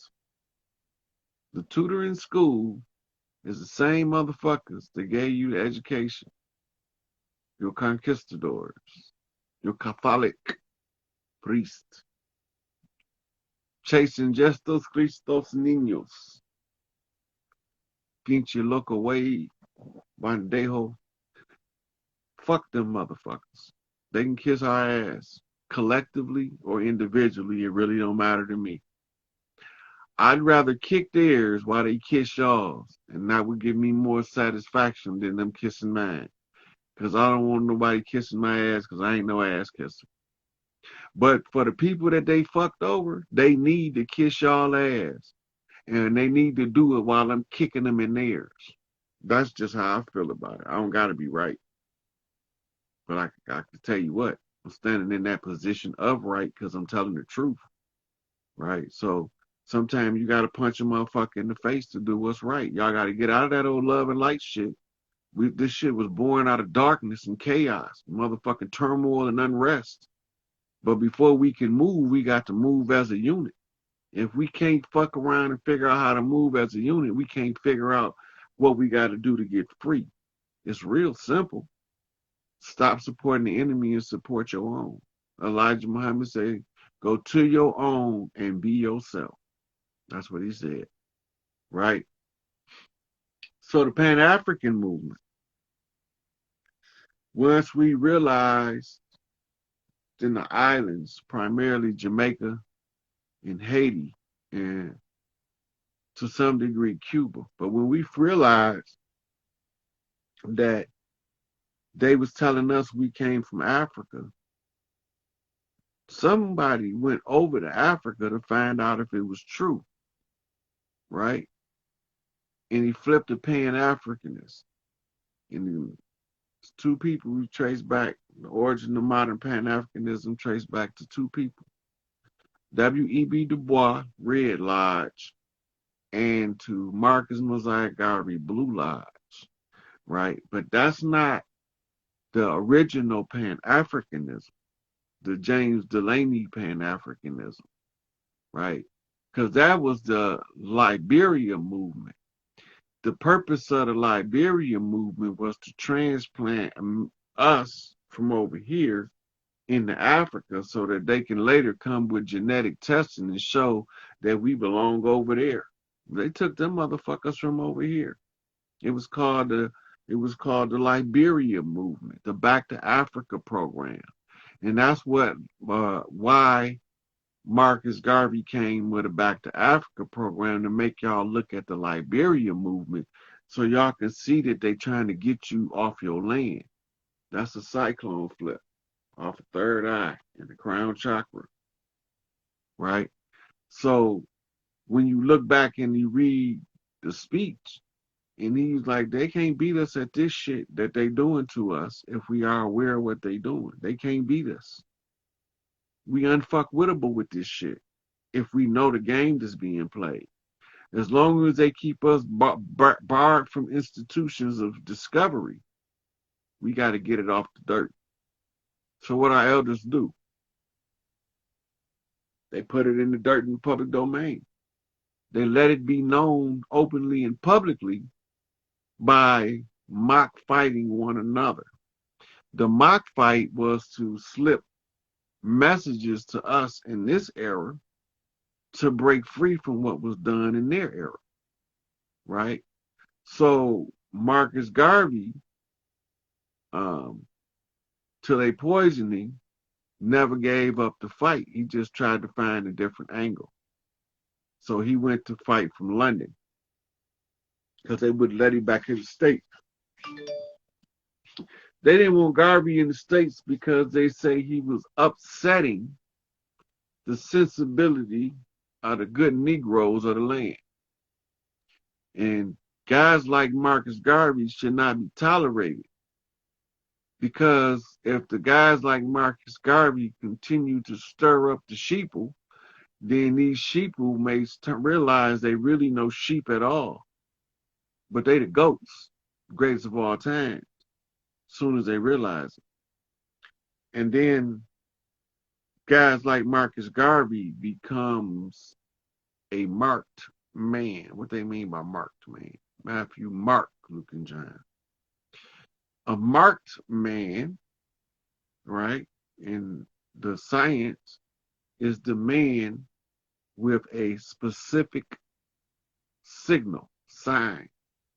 Garvey came with the gorilla grip from the Congo. This is why he pushed the Pan-Africanism, because if you know what the Congo key was, Mississippi Basin is the American Congo. There is a Congo on every landmass, and some landmasses have more than one. And the Congo key is the gorilla key, and the gorilla key is the primate key, and the primate key is the fuck it key. Because when you did all you can to resolve the matter, and there's nothing left for you to do, all you can do at that point is say, fuck it. And then Mother Nature takes over. Big Mama go into action and finish the rest of it. So this is where I'm at with it. I done said what I said. I done showed y'all the facts. I done brought the proof. They said the proof was in the pudding. It was a banana pudding made specifically for a gorilla, right? And the message was told. Some listened, most didn't. Some people participated and used the information to uplift themselves, most didn't. A lot of them thought that the information sounded good, his voice sounds soothing, I just want to listen to him, and I don't want to do nothing about it. But when it all boiled down, when this shit changed, I'm going to be in on it because I was listening. Fence-sitting asses. I mean, like, I don't really care, because I hate social media more than y'all could possibly imagine. So I don't really care if y'all share it or not. It ain't for me for y'all to share it. It's for y'all. It's for y'all to spread the message, because you don't know what to say or how to prove the case to the people. But when you see the case being proven and you lay it out in front of the people and you let them decide for yourself, you can just pass the video and say, what do you think about this? Can you give me some insight into what you think? How do you view the problem different from what this brother's saying? That way you ain't never got to say it's you. You can be always rest on the fact that that's just his opinion and I just wanted yours. That way they can't never call you as crazy as they be calling me, because they scared to face the reality that's before them and the shit that I speak. So when you share the video, ask them, say, what is he talking about? Tell them, say, this nigga sound crazy. What you think? Right? If you make it sound like you averse to it when you give it to them, they might want to listen, because we love gossip. And if they think that you talking down on the motherfucker, they want to hear what you talking down on them about. So that's make them more likely to listen. And if they fuck around and listen and they see me putting the pieces together and all of the pieces is matching a perfectly well-laid plan to usurp us from our shit. And I exposed their plan and laid it bare in front of their face. And wasn't shit they could do about it but kick and scream, since low-level minions to get me caught up in a religious controversy that's not gonna never work, because I don't get no shits about none of their religions. I studied them all, and some of the ones that they didn't even tell me existed, I went and found them motherfuckers to study too. And at this point, we use the fuck it key. Let Big Mama do it from here, right? Because the people don't have the gumption to do the simplest shit to get free. So if you ask them to do some complex shit, they might fucking kill your ass. Right. So I'm gonna leave it at that. Y'all, I haven't been taking no personal, I haven't been taking personal consultations. A lot of people have been inboxing me and I haven't been answering because I've been sidetracked with trying to resolve the problem, trying to figure out what it's going to take to get enough of us on board to make them produce Larry Hoover.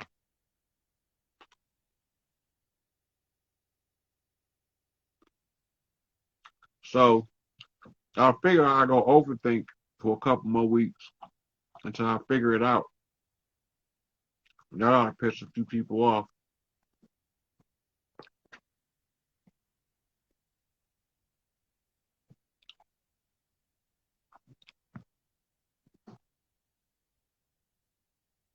I'm about to take a caller. I got one person asked to come in. There was one earlier, but she didn't come in. Greetings, brother. Hey, sweetie, how you doing? What's your name? Nina. Where you calling from? I am in Texas, but I'm from Georgia. All right, then. Longhorn State Peach. I love it here. I can't even lie. This is Shotgun State. I love it. I just want to say I really appreciate some of the stuff that you share because no one is sharing the knowledge and people forget it's all relative. And so when you were sharing the information about just always uplifting the mother, and then you went into the PQQ, which mine is on the way, it resonated. And so I think that is part of the solution, because if the women or the men too, you get it from your mother, if everybody's burnt out, you can't even think straight. And so you're not even able to decipher what the truth is. People are chasing people, looking for people to worship. It's like the truth is on the inside of you if you would study, you know? Mm-hmm. And so I do appreciate you for just bringing the truth. You speak so much truth on so many levels. And so I can't keep up with all to do a video every time. But when it's something that resonates within, I make sure to follow up. Because a lot of people aren't talking about the details, and that's what stuff be hidden at. You have to read. If you don't read, and I got this book you told me. Well, I love that book. This book came, and I'm like, dang. And you said this is a guy. Yep. I would have never thought. I thought it was a lady. So the reason why he looked like that, he is from a noble bloodline. Mm. And the nobles were always, especially in India, they were constantly picking the prettiest people to marry the prettiest people. Oh, wow. So the men started to look effeminate, but he ain't feminine. I hope not. he asexual. He was asexual, but he wasn't feminine. He was divine. He was divine masculine. Kriya Yoga is fire yoga. Kriya means fire.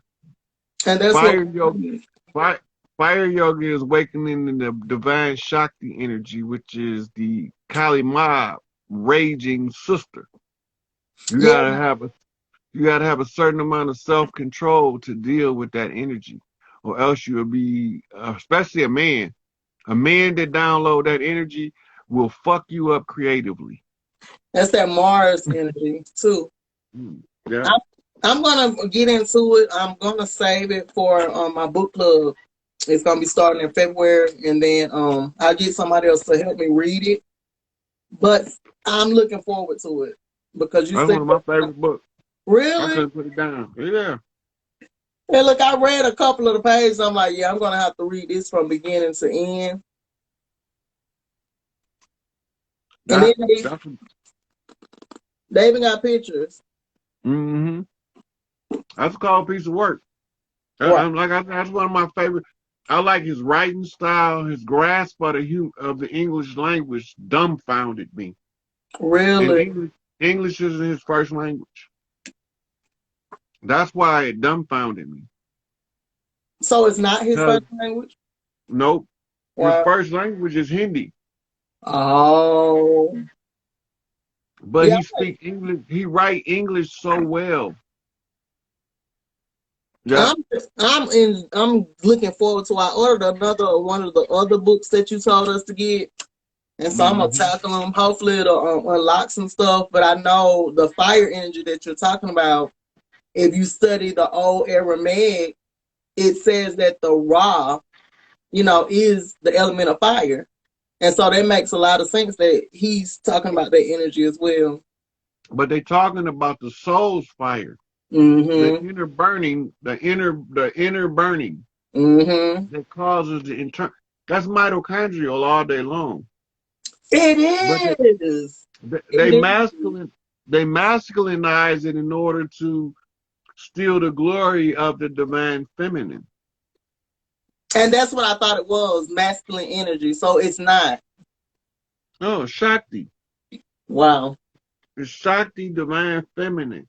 Look, the divine masculine becomes divine masculine by being able to bring a woman to divine feminine status.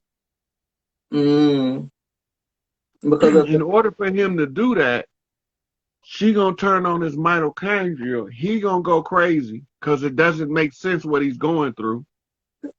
But as long as he's supposed to go crazy. He's just not supposed to lose his mind. Right. You just got to turn off your father mind and listen with your mother's heart. That's how you get to be the divine masculine. Because now you finna get information from both linear logic and abstract creativity. And then you are able to see shit that everybody else can't see. Yes. And we living in a society that's sitting our men and women in constant fight or flight. And so the men are being told that, not to accept the feminine part. So it's like overdrive on the masculine. And that's not balanced. Right. What's missing that ruins the psyche is context. Right. So my mama used to teach me how to do laundry, how to cook. I used to cook in the kitchen with my mama like my sisters. And you should. Right? I know how to clean house. I used to help her with the babies, babysit. But she did this, and she used to tell me when I was a little boy, I didn't know what the fuck she was talking about because I was a little boy. Right. But she said, I got to teach you how to take care of yourself. So that whatever woman you get, you won't need her. And wear her energy down. You better talk over it.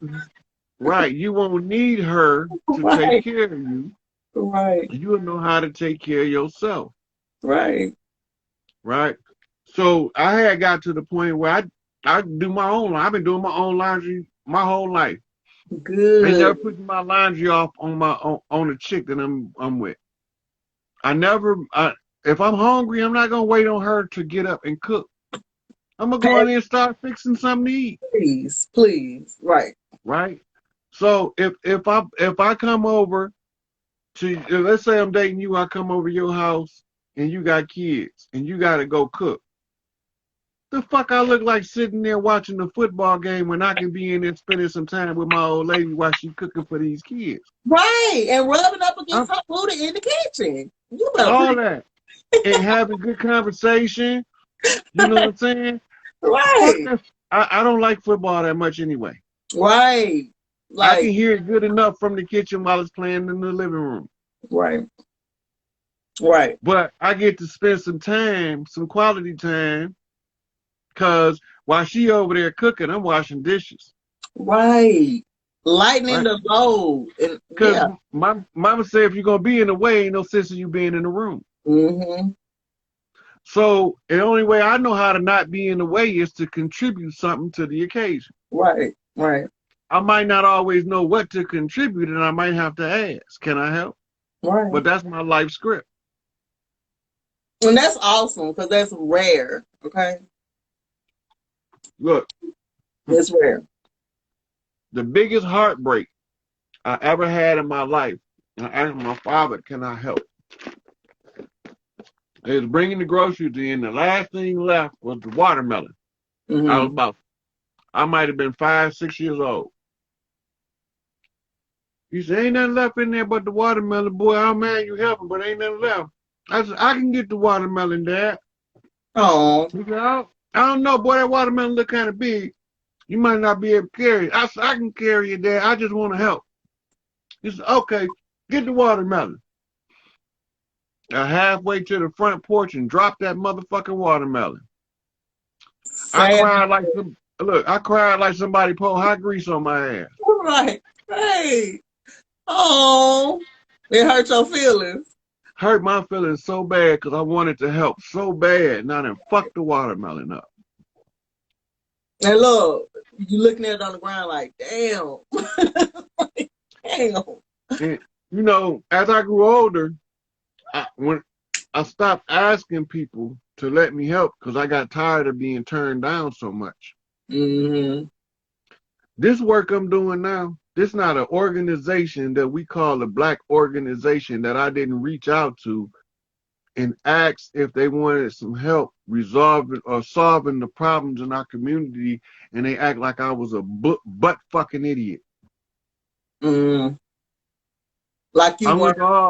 went to all of them, and the only people I was accepted by was gangbangers and pink folks.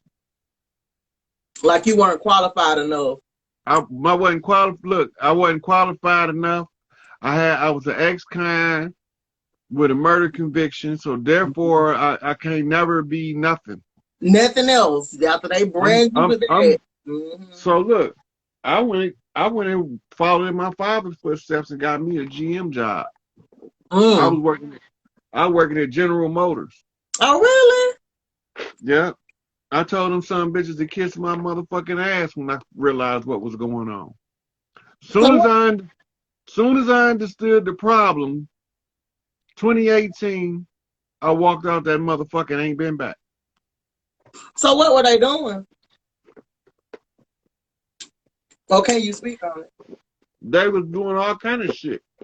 Violating the contracts. That's all they know. The problem was that I was having is the people that supposed to be there representing the worker is doing more to benefit management. Right.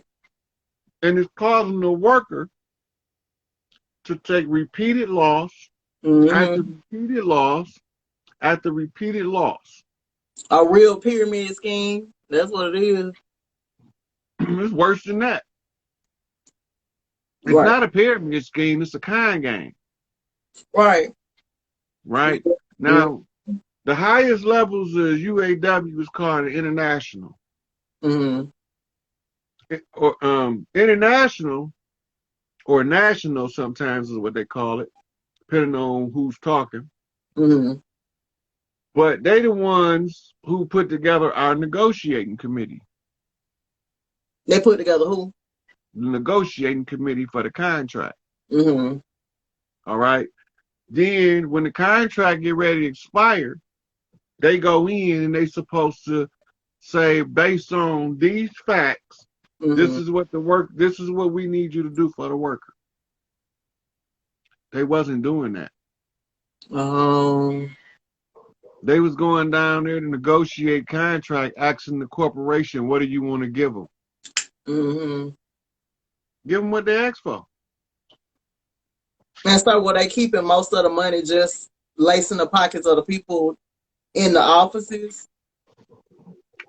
The stakeholders get the most of the profit. Mm-hmm.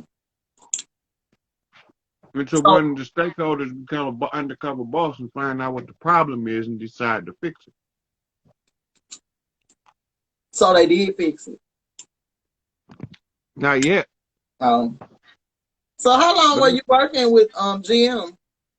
10 years. Okay.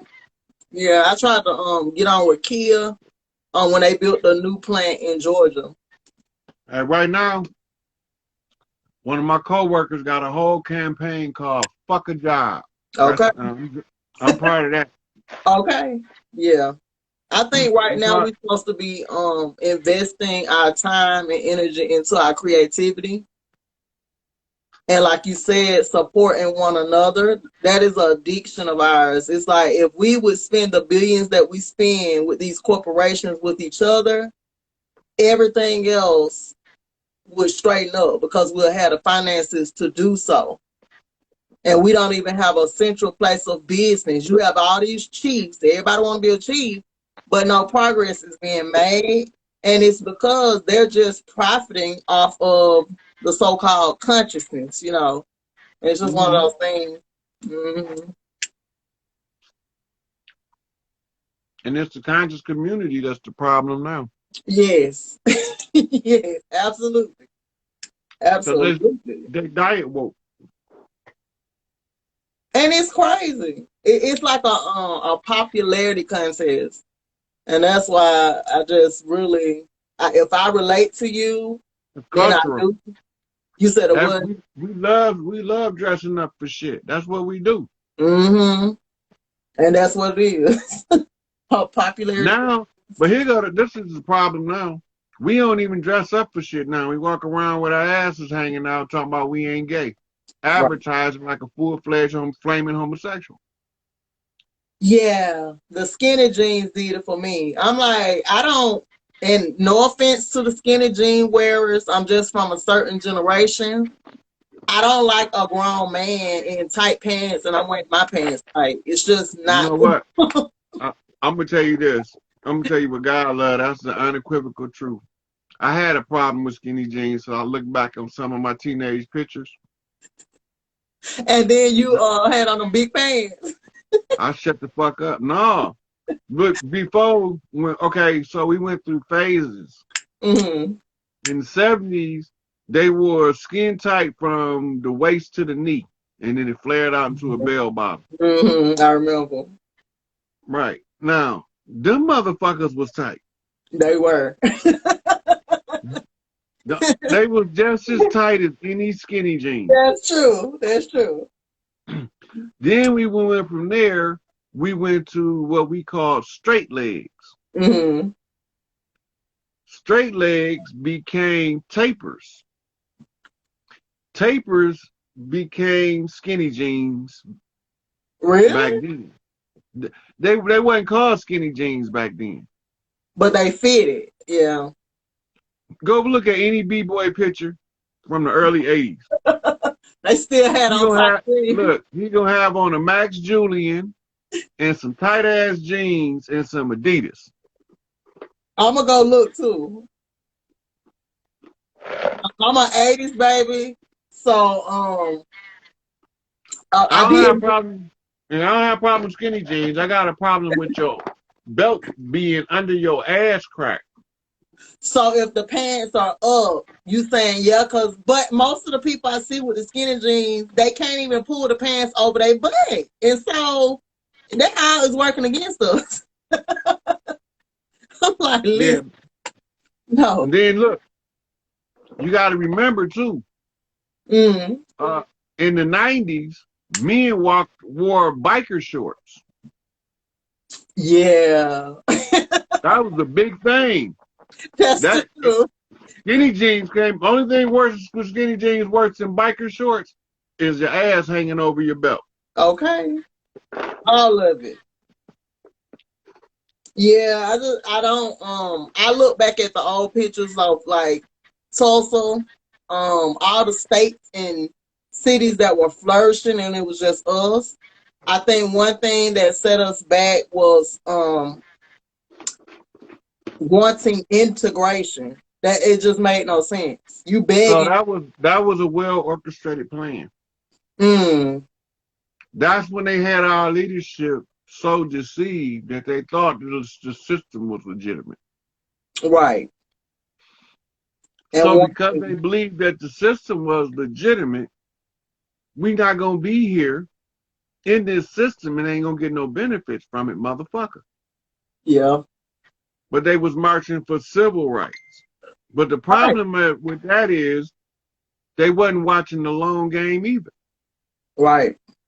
Right. Because the Civil Rights Bill had already been passed in the 1800s. Right. And then, I mean, I just still, I get everybody play their part in history, but it's like we got stuck right there. Because when you're looking at the pictures, the water fountains were connected in the middle, and then they had a spout on each side. And I still can't fathom why would we be fighting to drink out of the other side. Just drink the damn water and go about your business, you know?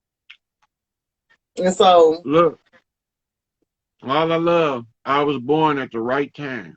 okay. If I had been 18, 19, 20 in the 50s, I definitely would have got lynched. And I'm going to tell you why. When I seen one of them white only water fountains, not only would I not drink out of it, Right. I would directly piss in that motherfucker while they was looking. You so funny. I believe you. I would have did it because that's how I'm wired. Yeah. If I can't drink out of it, it must be for me to piss in it. It's a urinal. Yeah. And then, yeah. I can't read mouse. It say pee right here. No, it don't. It say no niggers. There's no niggers allowed. Oh, I don't know who them is. Right. I don't know who them is. So They ain't related to me. So when you were talking about being Indian, when I went home to bury my grandmama like 3 or 4 years ago, I talked to my her oldest son, and he was saying how that in South Georgia, or I'll say East Georgia, where they're from, what happened was it was a bunch of men came through town, and if you were talking about being Indian, they were finding them hung. And so that's when they stopped claiming to be Indian. You know what I'm saying? You don't remember, or you probably didn't hear the video live I did. Mm-hmm. Well, I'm telling people, they wasn't just hanging anybody. Right. Right. I saw that one. They wasn't just walking up saying, oh, there's a good nigga to hang right there. Right. No. Right. They wasn't just tarring and feather any old body. Absolutely right. It was the ones who could evict them from the land. The ones who had the birthright and had the genetics to develop. Mm-hmm. There's certain ones about like Emmett Till. It's like Jackie Wilson. Mm-hmm. You look at them, they knew who these people were. Right. Right? Go study with Jackie Wilson, see what they did to his kid. Mm. You know? Then they poisoned him. He was in a coma for like 10 years before he died. Really? Yeah. That's so sad. But they was they do that to the chiefs. Right. And to the high priestesses that could raise a brave, what we call a regular Indian, into a chief. Mm-hmm. I believe that. They was killing her. If she was one with the blood right and she was pregnant and they thought it was gonna be a boy, mm-hmm. they was cutting the babies out the belly to try to kill him as early as possible. Do you think that had something to do with the Salem witch trials? Yep. Hmm. Yeah. Look, you go back. What set it off was a dancing frenzy of Say that women. one more time. It was set off from a dancing frenzy. Mm. It was a group of females that couldn't stop doing this particular dance, like they were possessed. Coming to find out, they were working with one of the priests, and they say she a black lady. Mm-hmm. And what she was doing was teaching these girls how to control their mitochondria to turn it all the way up. Mm. The side effect is it make you go into what they call the madness of the sages, Mm. right? Where you can't stop dancing, laughing, swirling in a circle, derby swirling. Really? Yeah. But it's like catching the Holy Ghost, only it ain't as hard as the Holy Ghost. The Holy Ghost is just turning your mitochondria up real fast, and you can't control it, so you flop around like a fish. So when you see the people shouting in church, and I'm asking because my auntie, she used to shout all the time. So do you think that was what was happening there? Like in our church? Look, and when you, first of all, they don't shout in churches that's not from our communities. That's true. That's the first thing you got to understand. That means that what we call shouting has got to be the part of our community that predate the church. Mm-hmm. That's true. Right? The term was called rousing the Zumbe. The Zumbe is spelled D-Z-U-M-B-A or B-I. This is where the word zombie come from. Mm. When they talking about zombies, the walking dead, the dead has arisen. We ain't dead no more. We Zumbe in our culture. Mm-hmm. In their culture, we the walking dead. We the zombies. We the motherfuckers that came back from the dead after they got done lynching and murdering us back for every fucking thing they owe. Okay. So they call us zombies. The real zombie apocalypse been fought a long time ago because it was the plan to stop us from reclaiming this motherfucking shit here. So I want to ask two questions. So do you remember when they say that man in Florida bit somebody's face and all that? Yeah, he's supposed to be on bath salts. Yeah, so do you think that had something to do with the same thing? No, I believe he was on them bath salts like they said. Oh, really? Yeah. Don't let it. So certain chemicals, different chemicals have different responses in the brain. Mm-hmm. They don't all affect everybody the same. Mm. That was creepy, but when you say that, the other question is, so what about now when you hear the CDC talking about prepare for a zombie apocalypse? They're talking about prepare for the people of the land to realize Free Larry Hoover is the battle cry. Mm. And that if they all start saying that shit, then the zombies have awakened. The Zumbe. Mm. That's us. That's our God forms return into the physical world. So do you think that has to do with a lot of the gamma radiation that's coming off the sun? Just activate DNA? Okay, so the gamma radiation coming from the sun, right? That's called red gamma. Mm-hmm. Right? Because we just called a red sun. Right now, that's the radiation's been there. That's not new. Mm. What is new, where we at in the galactic cycle on the stellar movement puts us in the direct line of another solar ray called the black sun. And the light appears to be blue. Right? And they call it some people call it the blue sun because of that, but it's really the black sun in the center of the galaxy. And by looking at it, it looked like a black hole, like a giant black hole, but it's this black sun. Right? So when you study in science and you want to know the effects of the two, you study red shift, blue shift. Shift. Red shift and blue shift.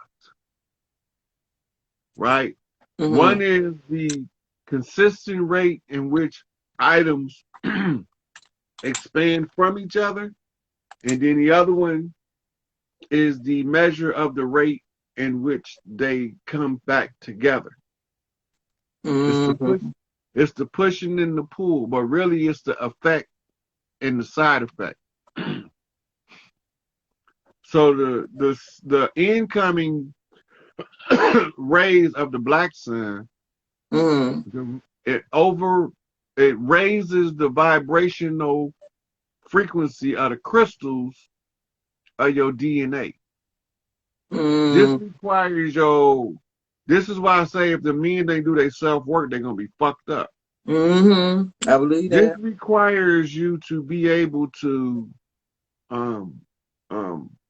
tap into higher levels of consciousness, but you need your mitochondrial fully stimulated, meaning that you have to have the right love energy. Right. In order to understand what's coming in order for you to vibrate on a high enough frequency for you to get the message. And there's so many couples that are fighting right now. That's by design. Yes. That's by design. Wow. That's deep. And so when you're in that frequency, like you were saying the other day, a female doesn't soften for a man that she doesn't feel safe with. And so that's one thing. But then, like you said, when that man is comfortable in being vulnerable, she feeds his energy too. And that's why they don't want us to stick it out with our families. It's just crazy. But yeah. But the missing link is the mitochondria. Y'all look up PQQ. I've been researching. Like I said, I ordered some, but I want to order it in liquid form so to get into your blood system faster. Yep. So I'm gonna tell you how that go. I also was looking at the CoQ10 or CQ10, something like that. CoQ10. Yeah. Yeah, that's good because when you start, you're gonna automatically have heart palpitations when you work with the heart chakra. That's how you know that it's working. But the side effect is if you're in bad health, it'll cause your heart to stop or give you what you call a cardiac arrest. So they take the CoQ10 in order to help the heart as it go through the process of the transforming. Because actually what you're doing is syncing a heartbeat to a different heart. What you mean? Right? So when a child, male or female, is born, their heartbeat is matched to the mama heart. Right? It's a song that they play with the heart rhythms. So you need a mother and a child, and you can hook them up at the same time to a heart machine, and you can hear their heartbeat. And it's going to make a pitter-patter sound like they talking to each other at all times. All right. At a cellular level, radio frequencies is being emitted. At the heartbeat, as it beat, as the synchronization takes place, it ties them quantumly to beat that frequency, to beat that. So now, when you get ready to awaken, right, the woman that's about to take charge and control of her own mitochondria has to get her own rhythm, sync to the earth, separate from mama. Right? Normally, this happens when she passed. All of the children go through something. We call it grieving. Right? So during the grieving process, you reestablish in a heart connection that's been broken in the physical world by the absence and the permanence of the absence of the heartbeat of the other person you was connected to. So all you have remaining is a spirit connection, which is communicated through mitochondria. Listen, let me pause you. So when my grandma passed, I was riding from Texas to Georgia. I like to drive. So I was calling and I knew something was wrong because nobody was answering their phone. And so when she passed, there was a cloud of smoke going across the expressway, and it was nighttime, of course. And so when I drove into the smoke, I could feel it when she passed. And so that is so weird that you say that. Okay. Yeah, you definitely gonna feel it. You can also feel it when a child is, like when you're a parent, if you're in tune with yourself, when your child is being born, mother or father, don't matter. If it's your child, you can feel it being birthed, coming into this world. Especially I was probably being so dramatic that I didn't notice, because I'm telling you, there was like pain like no other. So shout out to all the moms that do it naturally. Yeah. So that's what makes that pair bonding so critical. Yeah. So is that why they say when you have your baby, you're supposed to hold it first versus letting them do? Yeah. You're supposed to breastfeed. So what happens is the placenta is supposed to be told by you when to drop. Cutting the umbilical cord before the placenta releases on its own tells the mother's body, not her mind, that the baby died. She had a miscarriage. This is the great cause of postpartum depression is the inability for the mother to properly pair bond with the child causes postpartum depression. Because a lot of women do say they feel like the baby don't like them. Like they never pair bonded. So the chemistry supposed to tell the placenta from the baby breastfeeding that it has reached the top portion of the mother. In other words, it's climbed the mountain.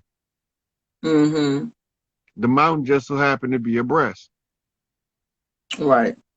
So you let the mountains do what the mountains do. Pop the fuck up. You know, when I wish I would have known that before I had my baby, but I just put it together. It's like when they do take it out unnaturally, a lot of women will have pieces left behind and then they die because they go sepsis. You know what I'm saying? Or septic. Yeah. And so when I did have my baby, they did leave some pieces. But in my mind, something just was telling me to get up. And so when I went, it released itself because I did breastfeed when I had them. So that's right. So because when the baby breastfeeding, right, in the pair bonding process, the woman's brain is flooding with beta endorphin, oxytocin, L-dopa, which is dopamine. So it's giving all this chemical shit to the brain.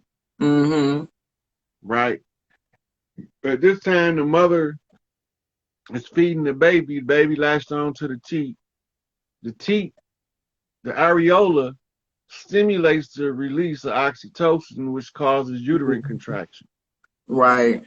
Now, when the chemistry from the baby The baby, because the baby got a two-way channel through the umbilical cord, not just a one-way. People think it's just one way from mama to baby. No, Mm-hmm. don't shit before they born.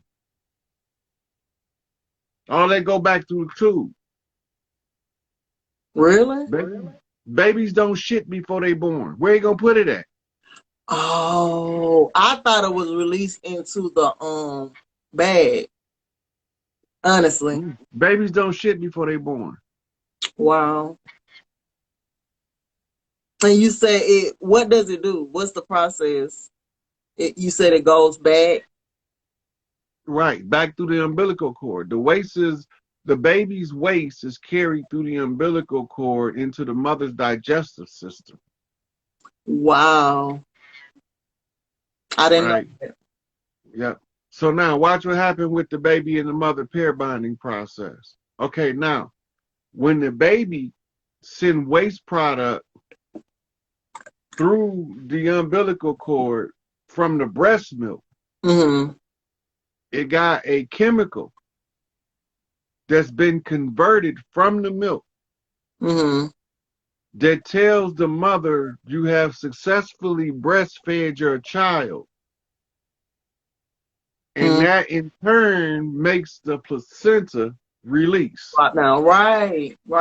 Because after I breastfed, first of all, I wouldn't let them take him nowhere. They always trying to wheel your baby off. No. Yep. And then once I breastfed, I was laying there, and like I said, you gotta listen to the God in you.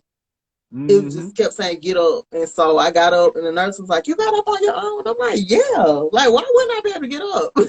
And so it was, we used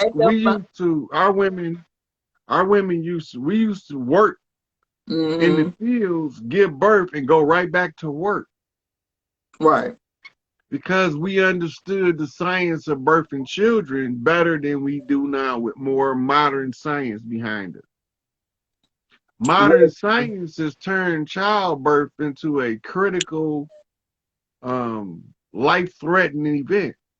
And they have monetized it to the fifth power. They be mad when you want to keep your stuff because they sell it off to science.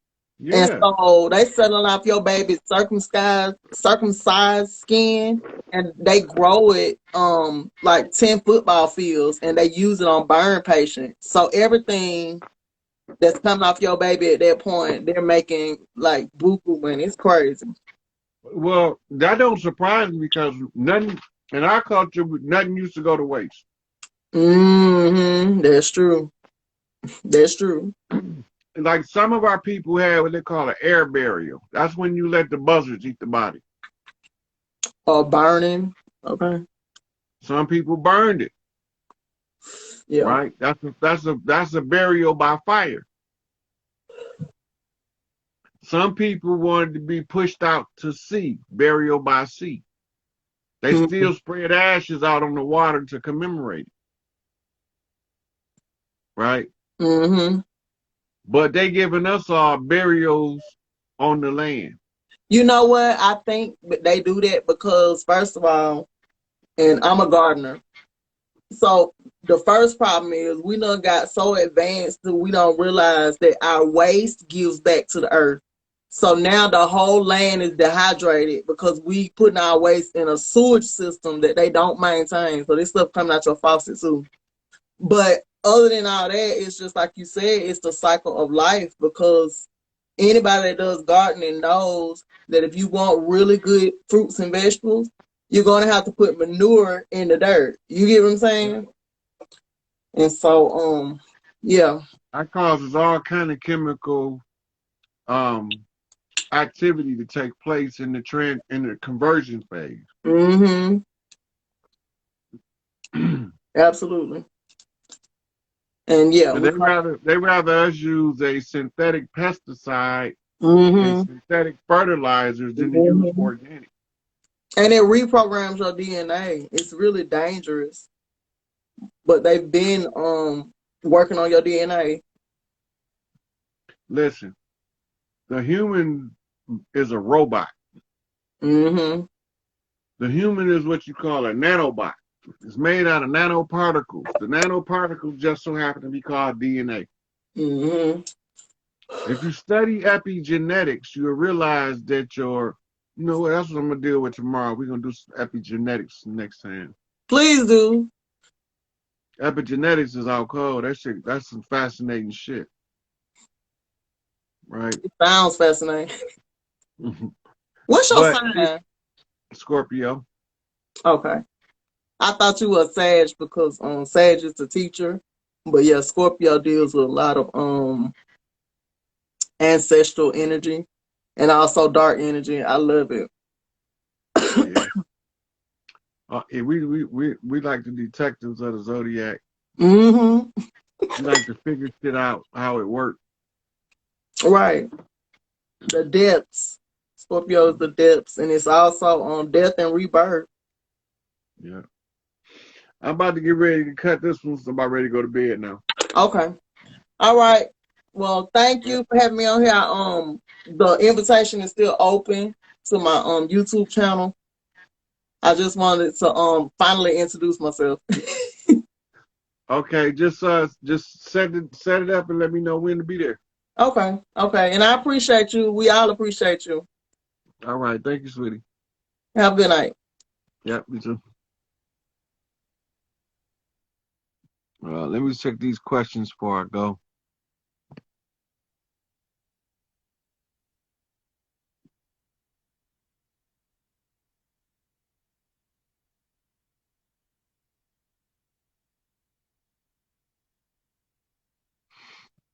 Barbados, if you study the island, you can find out what tribes was already there. That's not a hard one to discover. It wasn't like Barbados had hundreds of tribes, only had a couple.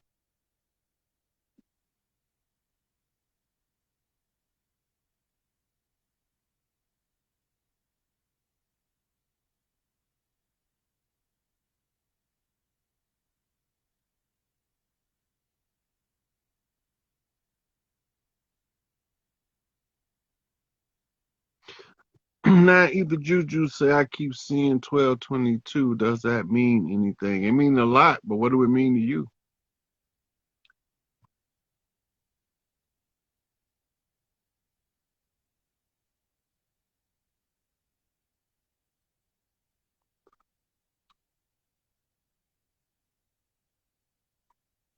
A fairy kissing you is always a good luck sign.